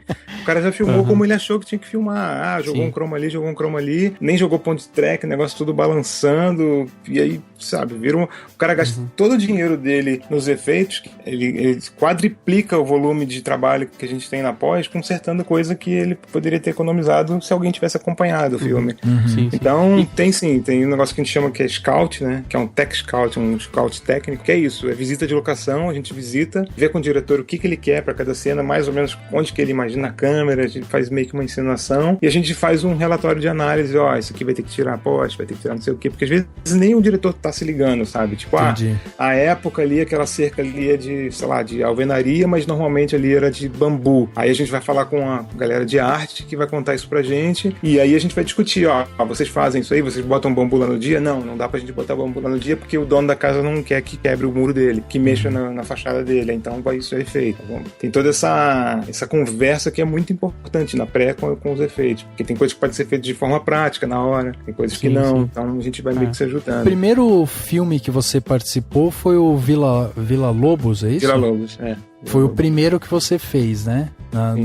Nessa carreira cinematográfica. Você sentiu essa diferença, Marcelo, a hora que você chegou lá e falou, vou fazer meu primeiro longa? Sim. Era tudo novo. Até trabalhar com 2K, nessa época a gente trabalhava em 720 por 486. E aí, até pegar o material de películas escaneado, que era DPX, em 2K, já era uma coisa que assustou muita gente. A gente quase explodiu as máquinas lá para trabalhar. Então, foi realmente um aprendizado grande. Não é um filme que tem muitos efeitos, mas tem efeitos complicadinhos para a época. Tem uma cena que tem vários balões em 3D, tem umas coisas até ousadas pra época que foi feito. Assim. Tá. E pro tamanho que a gente era uma produtora, a gente era da Twister, era uma produtora que ainda era pequena, tinha, sei lá, 10 pessoas, mas envolvendo todo mundo, de ilha de edição, todo mundo, sabe? Uhum. E aí, nesse caso, que a gente tá falando de um filme que é um filme biográfico, né? Sim. Existe a preocupação de algum tipo de efeito no personagem ali? Tipo, ou não? Essa parte vocês não faziam, não fazem? No Vila Lobos, que eu lembre, não teve nada disso não, mas no Chico Xavier teve, a gente rejuvenesceu o ator principal. Ah, legal. Porque no comecinho do filme ele começa criança e aí depois ele mostra ele já um pouco mais jovem, só que era um mais jovem que tinha que ser bem mais jovem do que o ator real, né? E era o mesmo ator. E aí a maquiagem não ia chegar até lá só com pancake, sei lá o quê. E a gente teve que rejuvenescer ele, traquear a cara dele, tirar a ruga, tirar pé de galinha, alisar a pele. Entendi. Isso a gente faz, assim. Até teve um filme que foi Eu Odeio o Dia dos Namorados, que a gente fez também, que tem a mesma coisa. No comecinho do filme, a Heloísa Perissé e o outro ator agora que me fugiu o nome... Daniel Boaventura? Isso. Aí então tinha a Heloísa Perissé e o Daniel Boaventura, que eles tinham que parecer meio que época da faculdade, assim. Então a gente teve que emagrecer. O Daniel Boaventura, a gente emagreceu ele. Se você ver o filme algum dia, você repara, na cena do começo do filme, lá que ele tá pedindo ela em casamento, o rosto dele foi emagrecido. A gente deu uma chatadinha no rosto dele e reconstruiu o fundo pra acontecer, né? Porque a gente não conta isso, né? Não é um efeito visível. Mas tinha que ter, porque o diretor queria ter uma diferença visível dele novo pra ele mais velho, né? Sim. E aí a gente tá falando muito dessa parte de software, né? Todo o seu estudo técnico, né? Mas existe também por trás de um profissional todo o estudo, eu não diria nem teórico, mas até histórico, né? De algumas coisas. Como é que é isso no seu dia a dia? A hora que você tá lá trabalhando em algum filme e tal, vocês fazem essa análise antes na pré, mas aí na hora de produzir mesmo, vocês vão olhar fotos antigas, vão fazer alguma análise o que eu tenho que emagrecer nesse cara pra ele ficar mais verossímil possível. Existe uma equipe de pesquisa por trás, ou você, como cara que tá ali na frente do computador e tal, você também faz essa pesquisa? Geralmente já é a gente tem um apoio grande da direção de arte e muita coisa, figurino também, toda a equipe que cuida da parte analógica acaba também se embrenhando pela parte digital da coisa. Eles fornecem muita informação pra gente, texturas de coisas, sabe, como que deveria ser, como que não deveria ser. Legal. Roupas, parede, fachada de casa, essas coisas assim, detalhes específicos. A gente tem que, sei lá, fazer um avião, pesquisa. A gente tem uma parte de pesquisa na U2 que só faz isso também, procura cenas da época. A gente tem que fazer um avião da VASP que não existe mais. E tinha, sei lá, 15 modelos daquele avião, só que o Getúlio Vargas voou naquele dia era um modelo específico. Então a gente tem que achar aquele modelo, procurar a textura, procurar as fotos melhor possível, reconstruir, fazer a textura toda. Mas lógico que dificilmente alguém vai olhar e vai reclamar disso na hora do cinema, mas a gente tenta fazer as coisas, dever de casa, o mais certinho possível, né? Até sim. Pra não ter... Pra funcionar, né? Tudo historicamente, né? Então, esse cuidado tem sim bastante. E a gente participa junto com a equipe. Não é só a gente que faz, não. Na minha opinião, acho que dentro dessa próxima década, a gente vai chegar próximo de ter um elenco 100% virtual. Que você vai criar o ator que você quiser, com a voz que você quiser, e ele vai fazer absolutamente o que você quiser, e ele não vai reclamar que está demorando para filmar. Existe um pulo muito grande aí de você que é um cara que trabalha com efeitos visuais para o cara que, tipo, tá ali fazendo a modelagem dos personagens e tal na parte 3D mesmo, né? Você, tipo, entende que são dois profissionais diferentes, ou você é um cara que consegue ir migrando por várias áreas, vários gêneros de filmes? Como é que isso funciona? Eu tenho formação por ter aprendido tudo sozinho, e há tanto tempo que eu já aprendi, eu meio que sempre tive que fazer tudo. Tá. Então, é o que a gente chama de generalista, né, em 3D. É bem comum um generalista virar supervisor, sabe? Ou supervisor de CG, ou supervisor de efeitos, porque é um cara que tem uma visão boa, consiga modelar que um modelador especialista modela, só que demorando 10 vezes mais, entendeu? Sim, exato. Então, eu não vou ter eficiência dele, então a gente contrata um cara que é extremamente eficiente se a gente precisa de tempo, né? Se o tempo dificulta muito. Então, eu consigo fazer o que a maioria consegue fazer, só que com um tempo maior, às vezes. Tenho minhas especialidades. Eu me especializo mais em iluminação e render. Tá. E isso, geralmente, eu consigo fazer melhor do que as outras pessoas, lógico, que um modelador, do que um animador. E hoje em dia a gente está tendo no Brasil uma cultura de especialista um pouco maior. A gente, como há pouco tempo atrás tinha muita gente mais da minha época, ou só tinha gente da minha época, cresceu aprendendo tudo sozinho, a gente gerou muitos generalistas no Brasil. Entendi. Que é muito bom, é um tipo de profissional que é bom, porque é isso, o cara consegue ter uma visão e saber o que está funcionando e também direcionar as equipes em todos os níveis, até em composição. Mas também não é bom nisso, porque se você precisa de uma equipe enxuta e rápida, muito rápida para resolver, segmentar, sabe, meio que quase que industrializar, vamos dizer assim, uma palavra meio feia, mas para você fazer o negócio de girar rápido, você precisa de especialista, precisa de um cara que anime e a primeira animação dele já vai ser animal, sabe? Entendi. Eu vou fazer a animação que ele vai fazer, mas a minha vai começar a ficar boa lá pela quinta vez que eu fizer, entendeu? Entendi. Então tem isso. Então o especialista consegue te entregar com muita velocidade um produto muito bom. Eu consigo ter uma visão boa de tudo e saber o que, sabe, se a animação que ele fez a primeira tá boa ou não, ou se ele tem que fazer mais 5. Eu consigo julgar isso porque eu sei fazer o que ele faz. Eu só não tenho a velocidade dele. O cara que, tipo, vai lá, que estuda de uma maneira mais geral e tal, ele vai ter essa visão macro e óbvio que você vai ter os especialistas. Mas é Claro. que às vezes o que pode gerar de dúvida é o cara que tá escutando a gente e achar que ele pode trabalhar com efeitos especiais, mas amanhã ele pode estar fazendo o Frozen, entendeu? Entendi. Ah, entendi. E que não é a mesma coisa, né? São coisas diferentes. São dois universos. Comentou agora que eu posso amanhã ou depois virar um animador de personagem. Eu tenho toda a base para fazer animação de personagem, eu consigo fazer animação de personagem. Só que eu vou ter um chão ainda para estudar, para me especializar nisso, para ficar realmente rápido nisso, sabe? Sim. Então, dá pra migrar, eu até brinco um pouco que o 3D é meio que o que a natação é pro esporte, sabe? Tipo, é quase que uma profissão completa. Sim. Sem querer me gabar um pouco de que é a profissão que eu escolhi, mas foi meio que por sorte. Se você trabalha com 3D, você pode trabalhar com engenharia, você pode trabalhar com arquitetura, você pode fazer decoração, pode trabalhar com fotografia, você pode ser iluminador, sabe? Fazer iluminação, trabalhar com engenharia de iluminação, você pode fazer direção, você pode fazer... É uma gama muito grande de coisas que você tem que aprender e que você tem que meio que entender como funciona, sabe? Eu trabalho fazendo imagens bonitas da mesma forma que a pessoa trabalha com filme ou com documentário, sabe? Ou com fotografia. Então, Entendi. Eu tenho que saber como funcionam todos os meios, eu tenho que saber como fazer, eu tenho que saber como combinar cores. Então, eu posso ser um decorador se eu quiser, entendeu? Entendi. Eu tenho que saber como animar, eu tenho que saber como um personagem se expressa. Então, um animador pode virar um ator um dia se ele se empenhar para isso. Legal. A gente tem que... Eu posso, por exemplo, trabalhar com impressão 3D, fazer esculturas. Tem um amigo meu que trabalha com 3D que ele vende esculturas, ele faz esculturas e vende esculturas de verdade, ele imprime em 3D, ou Sculpt, faz aula de escultura. Então, isso é bem legal. Você pode desenhar, porque você precisa de concept, você precisa fazer concepts para os personagens antes de modelar. Então, você pode ser um concept designer e trabalhar dentro da área. Então, uma área até que é bem próximo disso, que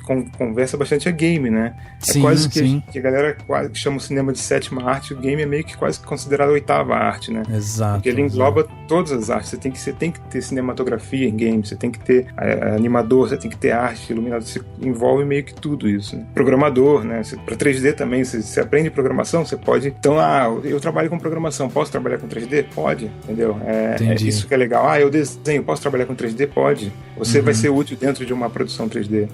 Isso que é legal, a gente engloba muitas especialidades. Exato. Se você tiver que dar uma sugestão, eu sei que o caminho deve ter um monte pra seguir, mas assim, se alguém quer fazer o que você faz hoje, tá no colégio, faculdade, ou indo pra faculdade, o que você diria, assim, o que você acha que seria a melhor coisa a ser feita pra que ela chegue a trabalhar com efeitos visuais numa produtora e tal? O que você acha que seria o caminho das pedras, por mais que tenham vários? Assim? Cara, uma das coisas mais importantes que nunca me falaram, e que eu acho que também se eu falar não vai fazer muita diferença pra muita gente, porque não é uma coisa que você consegue, vou fazer um curso disso, não existe. É você conhecer estética, entendeu?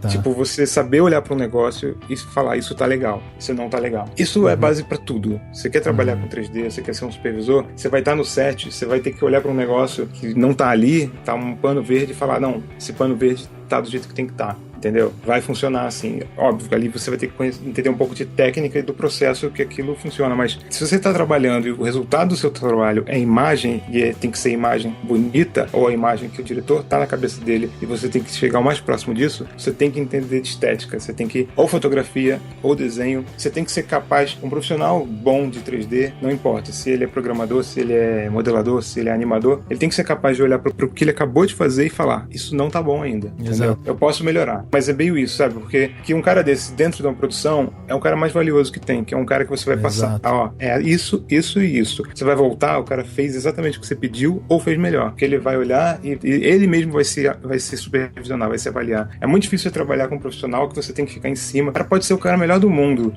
eu já conheci um monte de gente assim, o cara se especializou, o cara é um mega modelador, mas o cara não sabe criar. E aí tem um dente ali que o concept artist lá não resolveu direito e o cara trava. O cara não consegue inventar um dente ali que resolva a estética do negócio. É bem isso, sabe? O que funciona pra esse personagem? Ah, vou fazer o dente aqui, vai funcionar, vai ficar bom. O cara faz um negócio grotesco e acha que tá bom. O cara ter uma autocrítica de saber o que tá bom e o que pode melhorar, acho que é fundamental. Eu acho que até essa parte do desenho é muito importante, né? Porque hoje você consegue pegar, tirar uma foto ali, em cima daquilo você já faz um rascunho, né? Você já faz um esboço do que você pensa e tal, até mesmo na tela, né, durante a filmagem, no bruto, né, no material bruto você também já consegue ir rabiscando alguma coisa ali em cima e tal. Então eu acredito que o desenho seja uma coisa muito importante na área, não? Sim, não, com certeza. Porque acho que o desenho é exatamente isso. O desenho é bem legal porque ele é democrático, né? Se você pega... Você não vai falar assim, um desenhista não se gaba porque sabe desenhar, entendeu? Tipo, o mínimo que ele tem que saber é desenhar. É pegar um lápis, que é o software e o hardware dele, e desenhar. Então ele tem o melhor software do mundo e o melhor hardware do mundo. O resto é com ele. Então o cara vai falar, fiz uma bola redonda aqui, grandes coisas. Né? É o mínimo que você tem que fazer. E agora, o que você criou aí? Então, depois disso, se o que ele fez é legal ou não. E isso, quem vai julgar é ele. Então ele tem que ter... A primeira coisa que você aprende no desenho é estética, como fazer as coisas ficarem legais, né? Funcionando pro design que você quer, né? Pra ideia que você quer. Ô Marcelo, e aí tem outra coisa aqui. Você trabalhou um período na Segus Fly, né? Em São Paulo, né? Eu trabalhei um pouquinho no Rio e depois em São Paulo. Tá, e eu acredito que ali você teve contato também com várias coisas diferentes e tal, porque inclusive o tipo de trabalho que a Segus fazia era um trabalho impressionante, né? O top realmente no mercado. E aí depois disso você foi pra O2. Eu ia te perguntar assim, tem alguma coisa hoje que você que já vivenciou tanta coisa, que passou por tanta área e tal, tem alguma coisa que hoje você ainda olha e fala, cara, tem isso que eu quero fazer, eu queria tentar isso, sabe? Um desafio dentro dessa sua área. É isso que você falou. Na Segus era um outro tipo de trabalho, apesar de ser 3D, era um outro meio dentro do 3D, que era a ilustração, né, impresso, a princípio. Depois eles começaram a fazer animação, eu fiz algumas animações lá, mas o foco maior sempre foi impresso. E o legal do impresso, que eu nem me toquei assim até entrar na Segus, é que quando eu tô fazendo 3D, você tá fazendo lá 24 frames por segundo. Então, a imagem que você tá na tela, bonita lá ou feia, você tem que fazer, você tá vendo ela se mudar o tempo inteiro. E na impressão, não. O cliente vai pegar aquela meleca que você fez lá e vai ficar contando quantas gotas a lata de refrigerante dele tem e vai falar que essa gota aqui tá com um shape estranho, sabe? E vai pedir pra você mudar exatamente a refração daquela gota que tá entrando ali. No começo você fala, putz, cara, chato, né? Tipo, tanto é que você pode pegar o trabalho de todo mundo que passou pela Segus, o Pedro Conte, por exemplo, e o trabalho deles é absurdamente incrível nos detalhes, assim. Os caras conseguem... Porque eles foram forçados a fazer o negócio funcionar em qualquer frame que você parar, tá lá lindão, bonitão, tem um cuidado com a estética muito grande. Então, isso eu aprendi muito, cresci muito na Segus. Eu fiquei pouco tempo lá, fiquei um pouco menos de 2 anos, mas eu aprendi muito com isso, assim, com essa cobrança, porque na Manchete eu tinha que entregar um trabalho de uma hora para outra. Na Intervalo, que era produção para publicidade, tinha um pouco mais de tempo, mas não tinha esse detalhismo tão grande com coisas pequenas, né? Tá ali num frame, no outro frame já sumiu, passou, ninguém vai reparar. E aí na Segus não, na Segus, tipo, o frame tinha que ser fantástico, tinha que estar ali, tudo funcionando. E por mais que eu volte pra animação depois, eu sempre acho que até um pouco por isso que eu balancei mais pro lado de shading e luz, foi pra manter esse cuidado com a luz, com a estética, sabe? Com os detalhezinhos finos. Não, então, daí quando você vai pra O2, aí você começa a ter contato também com longa, com curta, as próprias propagandas e tal. Você perguntou o que eu gostaria de fazer ainda que eu não fiz, né?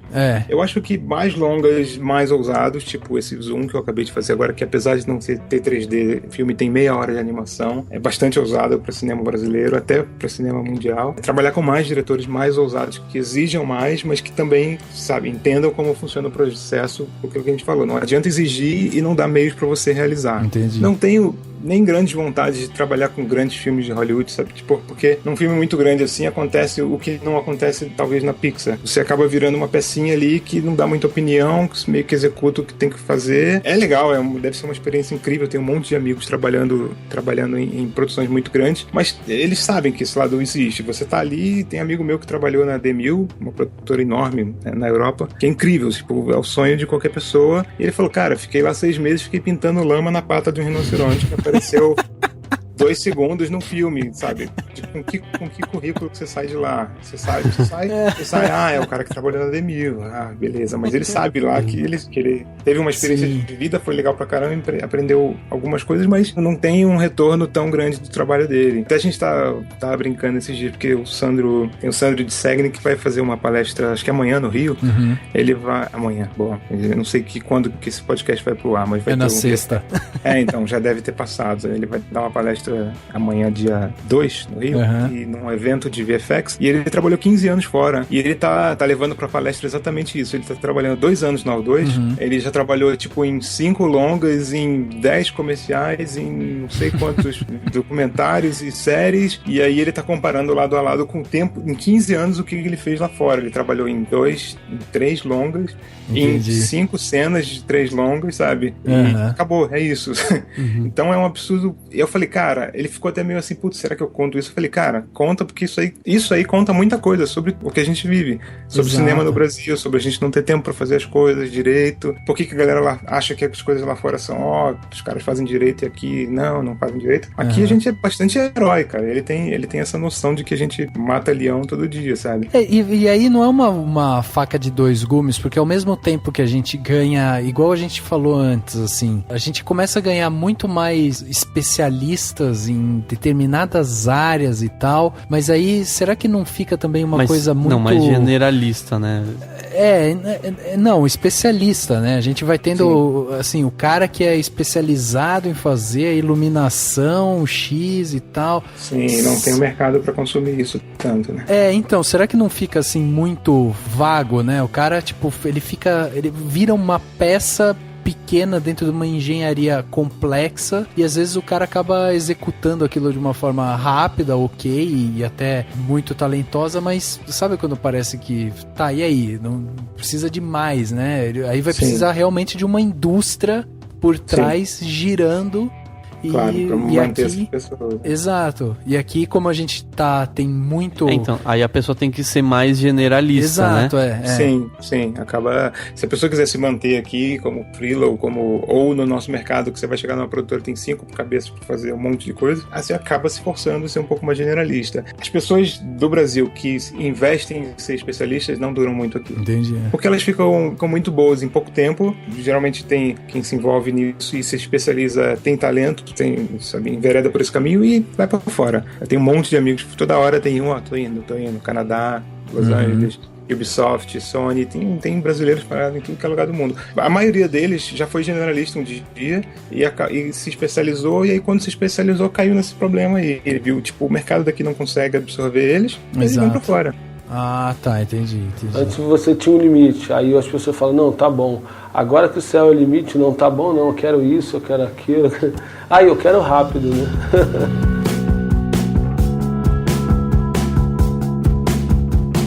Vocês se você sabe detalhes dessa história, mas 2013, né, 2012 pra 2013, teve todo um problema uma discussão sobre a Rhythm and Hughes, né, que era uma produtora e tal, e que Oscar, ganhou o Oscar, né, do As Aventuras de Pi, né, que é aquele filme. E aí eles foi à falência, fechou e tal, e criticaram justamente o fato de que os grandes estúdios de Hollywood pagam muito pouco, ou então ainda tem um pouco até daquela cultura do, pô, não vou te pagar bem, mas olha o filme que eu tô te dando aqui, se eu vou te dando uma oportunidade, aquele papo que tem pra um monte de gente, né, pra músico, pra tudo quanto é área, assim. A gente acha que só a gente tem esses problemas, eles vivem problemas muito parecidos com os nossos, só que com escalas muito maiores, né? Que não confiam no trabalho e que tem que abrir as pernas pro cliente, o diretor fala que é assim, tem que fazer assim. O problema da vida de Pi foi exatamente esse, né? Eles têm um documentário que eles falam isso, que o diretor chegava lá, tem essa cena aqui, tá lá o tigre hiperrealista, o barco, o mar e tudo. O diretor viu a cena 10 vezes, aprovou. Na 11ª ele falou,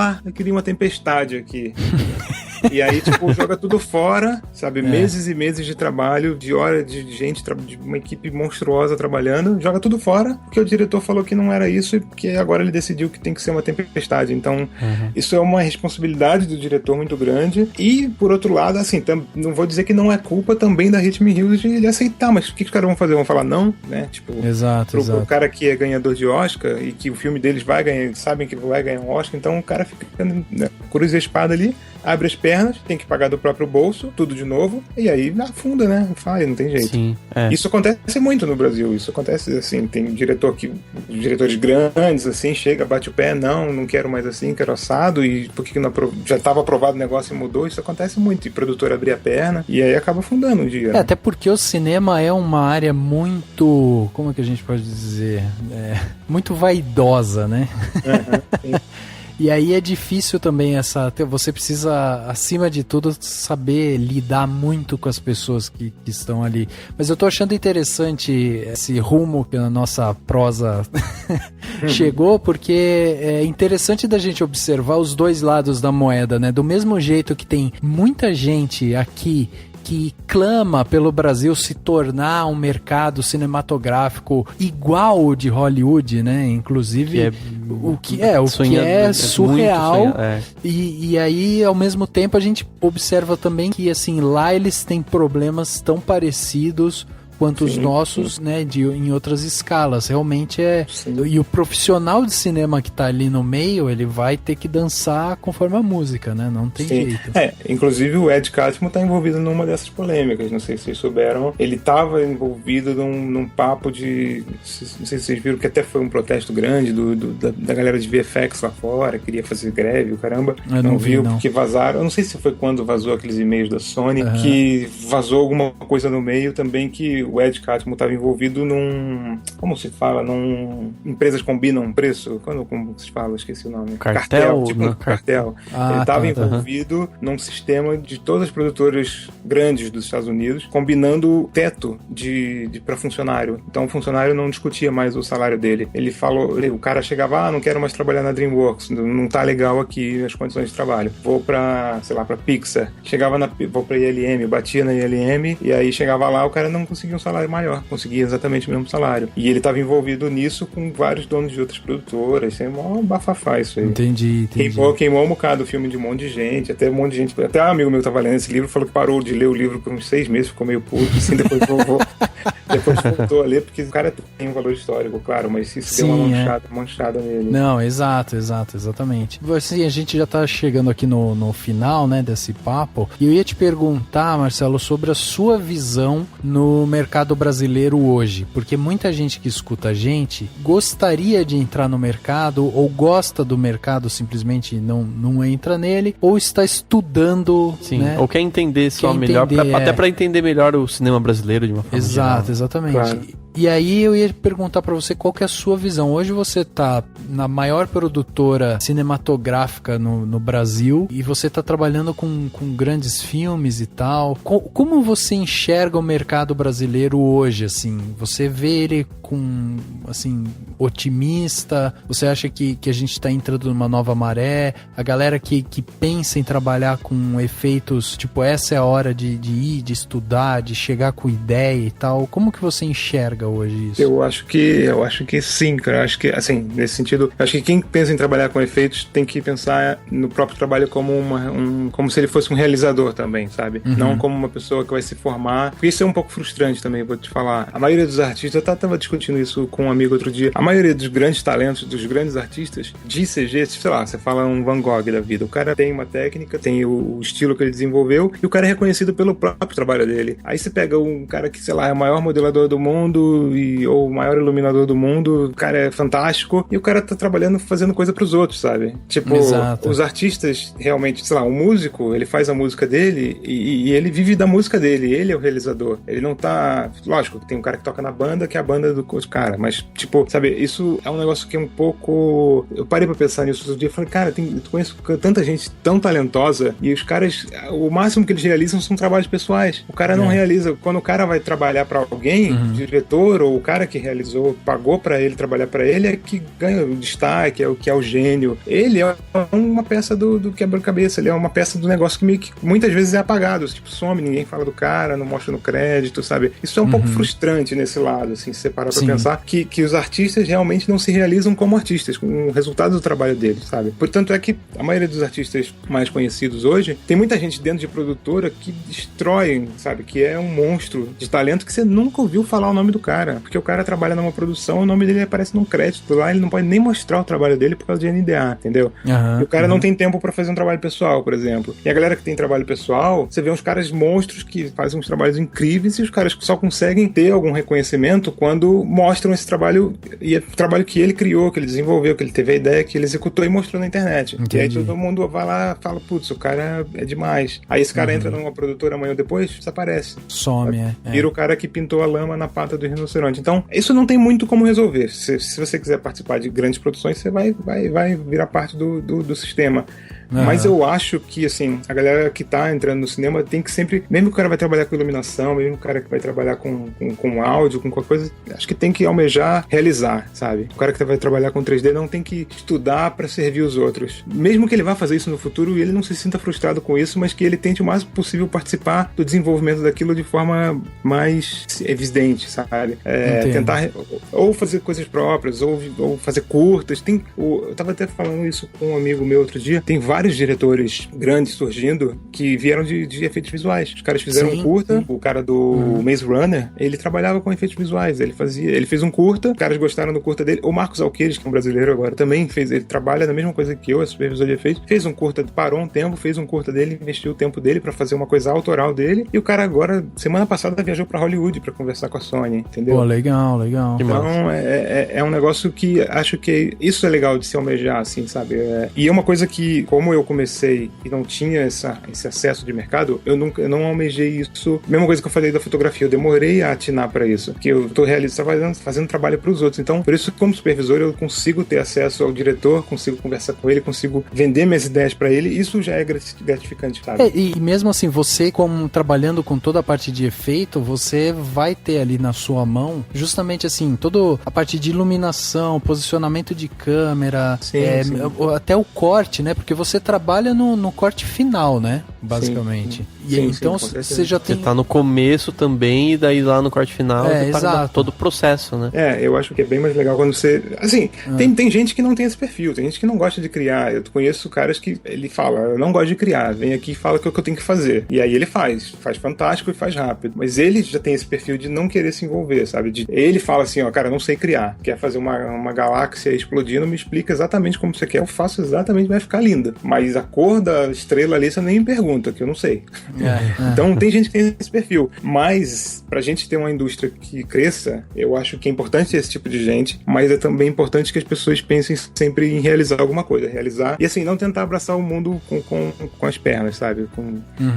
Tenta fazer o que tá dentro do seu alcance. Isso que eu também tento sempre fazer o melhor possível com o que você tem. Não tenta fazer muito mais do que você consegue e fazer um trabalho ruim. Faz o melhor possível, que você sabe que vai ficar bom com o que você tem. Isso funciona para efeitos também. Se o diretor produtor quer um negócio, você sabe que não vai ficar bom, você fala, ó, não vai ficar bom, vamos fazer desse outro jeito que vai ficar fantástico, e é o tempo que a gente tem, a verba que a gente tem. Se você conseguir convencer, vai sair todo mundo feliz. Não, muito legal. E só pra gente finalizar, porque como é uma parte muito técnica dentro do cinema, você tem algum nome de software e tal que você acha importante as pessoas que querem entrar na área já começar a olhar, observar, ir lá tentar mexer e tal? Assim, alguns softwares que você acha primordial pra estar na área, não? Cara, primordial eu não... Assim, bom, eu posso citar alguns que de repente quem tá ouvindo não conhece nada, né? Uhum. Sei lá, os que são mais usados no mercado hoje em dia são o Maya, o Autodesk sim. Maya, ou o Max, Autodesk Max, são os dois da mesma empresa. Tá. Tem galera que trabalha muito com motion graphics, gosta muito de usar o Cinema 4D, também é um software fantástico. Sim, sim. Tem galera que usa Linux e que gosta de open source ou queria já pegar hoje um software que seja de graça, o Blender. Tem o Blender que é totalmente de graça, você pode baixar hoje, tem 50 megas e já consegue fazer muita coisa. Ele é um pouquinho alienígena, assim, mas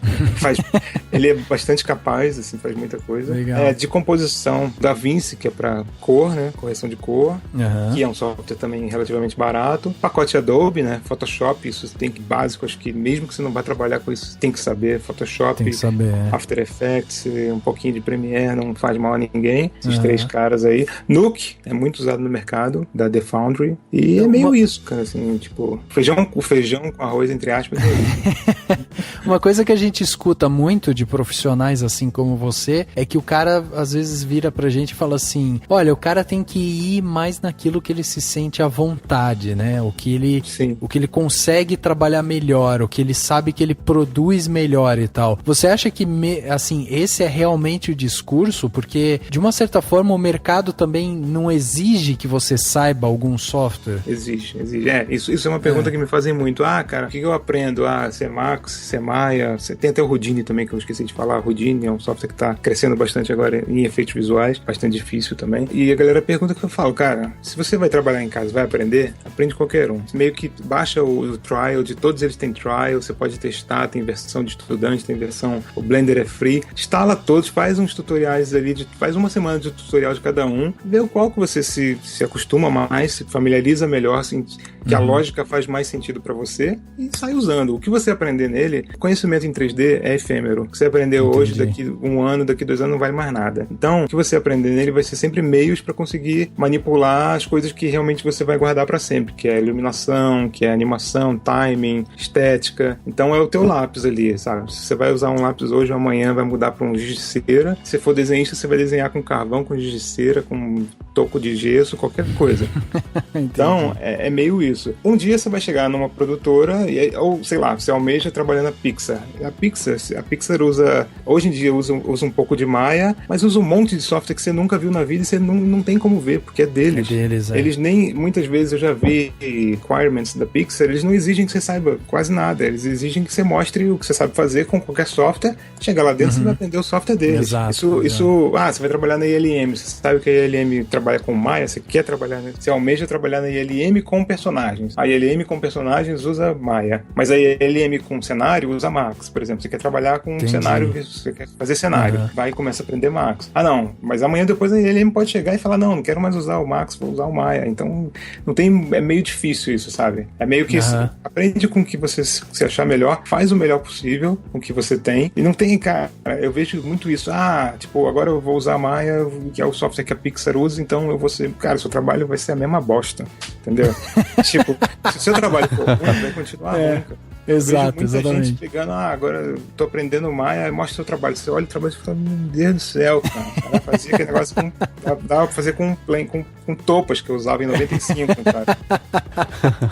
Então, tem muito isso meio grife, sabe? O cara tá usando um software de grife e acha que o trabalho dele vai melhorar por causa disso. Não vai, cara. Primeiro você tem um trabalho bom em qualquer software, e aí qualquer software que você migrar, você vai continuar com o seu trabalho bom, só vai melhorar, que você vai ter mais recursos, talvez pra função específica que você quer. Então isso é muito famoso, né? Essa briga de software é quase com videogame também, Sony, Xbox, é muito parecido. Exato. E, cara, eu fico rindo, assim, porque eu uso Max desde que eu comecei, e a galera acha que o cara só usa Max, o cara é fanático. fanático, o cara não sabe o que é bom e não sei o que, vamos, sabe? Porque eu não uso outro software que uma grande empresa usa, o cara acha que o meu trabalho é pior ou quer diminuir o meu trabalho. Cara, não existe isso. Tipo, eu faço qualquer coisa que você fizer no seu software, talvez me dê mais trabalho em uma coisa ou outra, talvez me dê menos trabalho em uma coisa ou outra. Então, tipo, não existe isso. O que importa é o trabalho. Um amigo meu sempre falou, ele usa um software que quase ninguém usa, que chama Electric Image. Ele falou, cara, o que importa é o pixel na tela. Se o pixel na tela tá bonito, é isso que importa.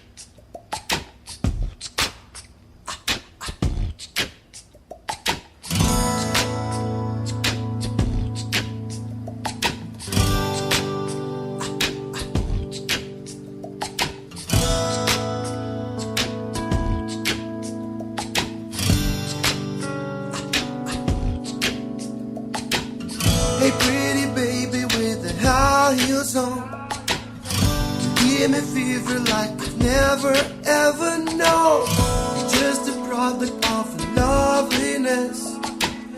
Chegando ao final de mais um podcast, agora o podcast Cinemação número 163, batemos esse papo excepcional aqui com o nosso amigo Marcelo Souza, que veio da O2 especialmente para conversar com o público do Cinemação, e eu achei o papo riquíssimo, até porque eu adoro essa parte visual. Putz, já tô me coçando aqui de curiosidade de várias coisas que eu vou ler mais agora durante a semana.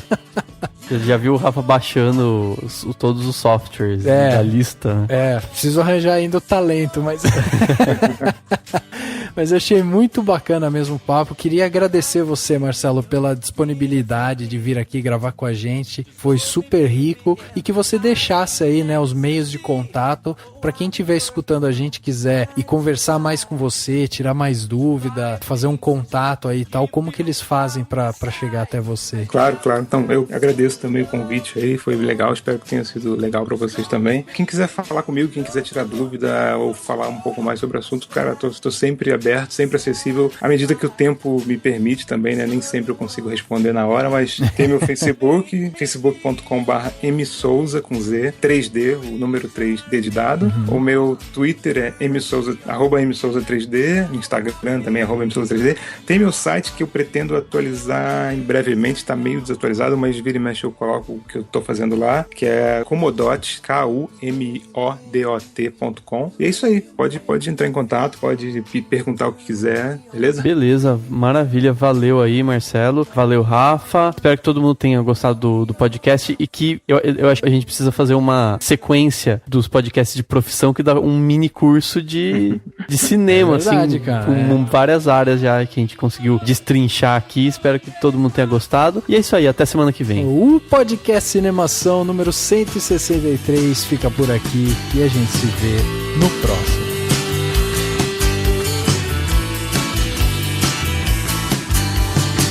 Hey pretty baby with the high heels on, you give me fever like I never ever know. You're just a product out of loveliness. I like the groove of your walk, your talk, your dress. I feel your fever from miles around. I pick you up in my car and I paint the town. Just kiss me baby and tell me twice that you're the one for me. The way you make me feel, the way you make me feel, you really turn me on, turn me on. You knock me off my feet, knock me off my feet. My lonely days are gone, my lonely days are gone. The way you make me feel, the way you make me feel, you really turn me on, you really turn me on. You knock me off my feet, now knock me off my feet. My lonely days are gone, my lonely days are gone. The way you make me feel, the way you make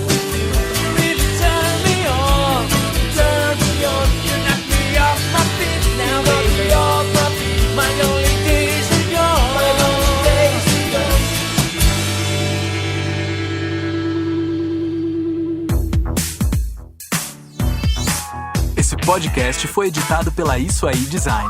Tudo isso é forma com função. É design estratégico. É isso aí.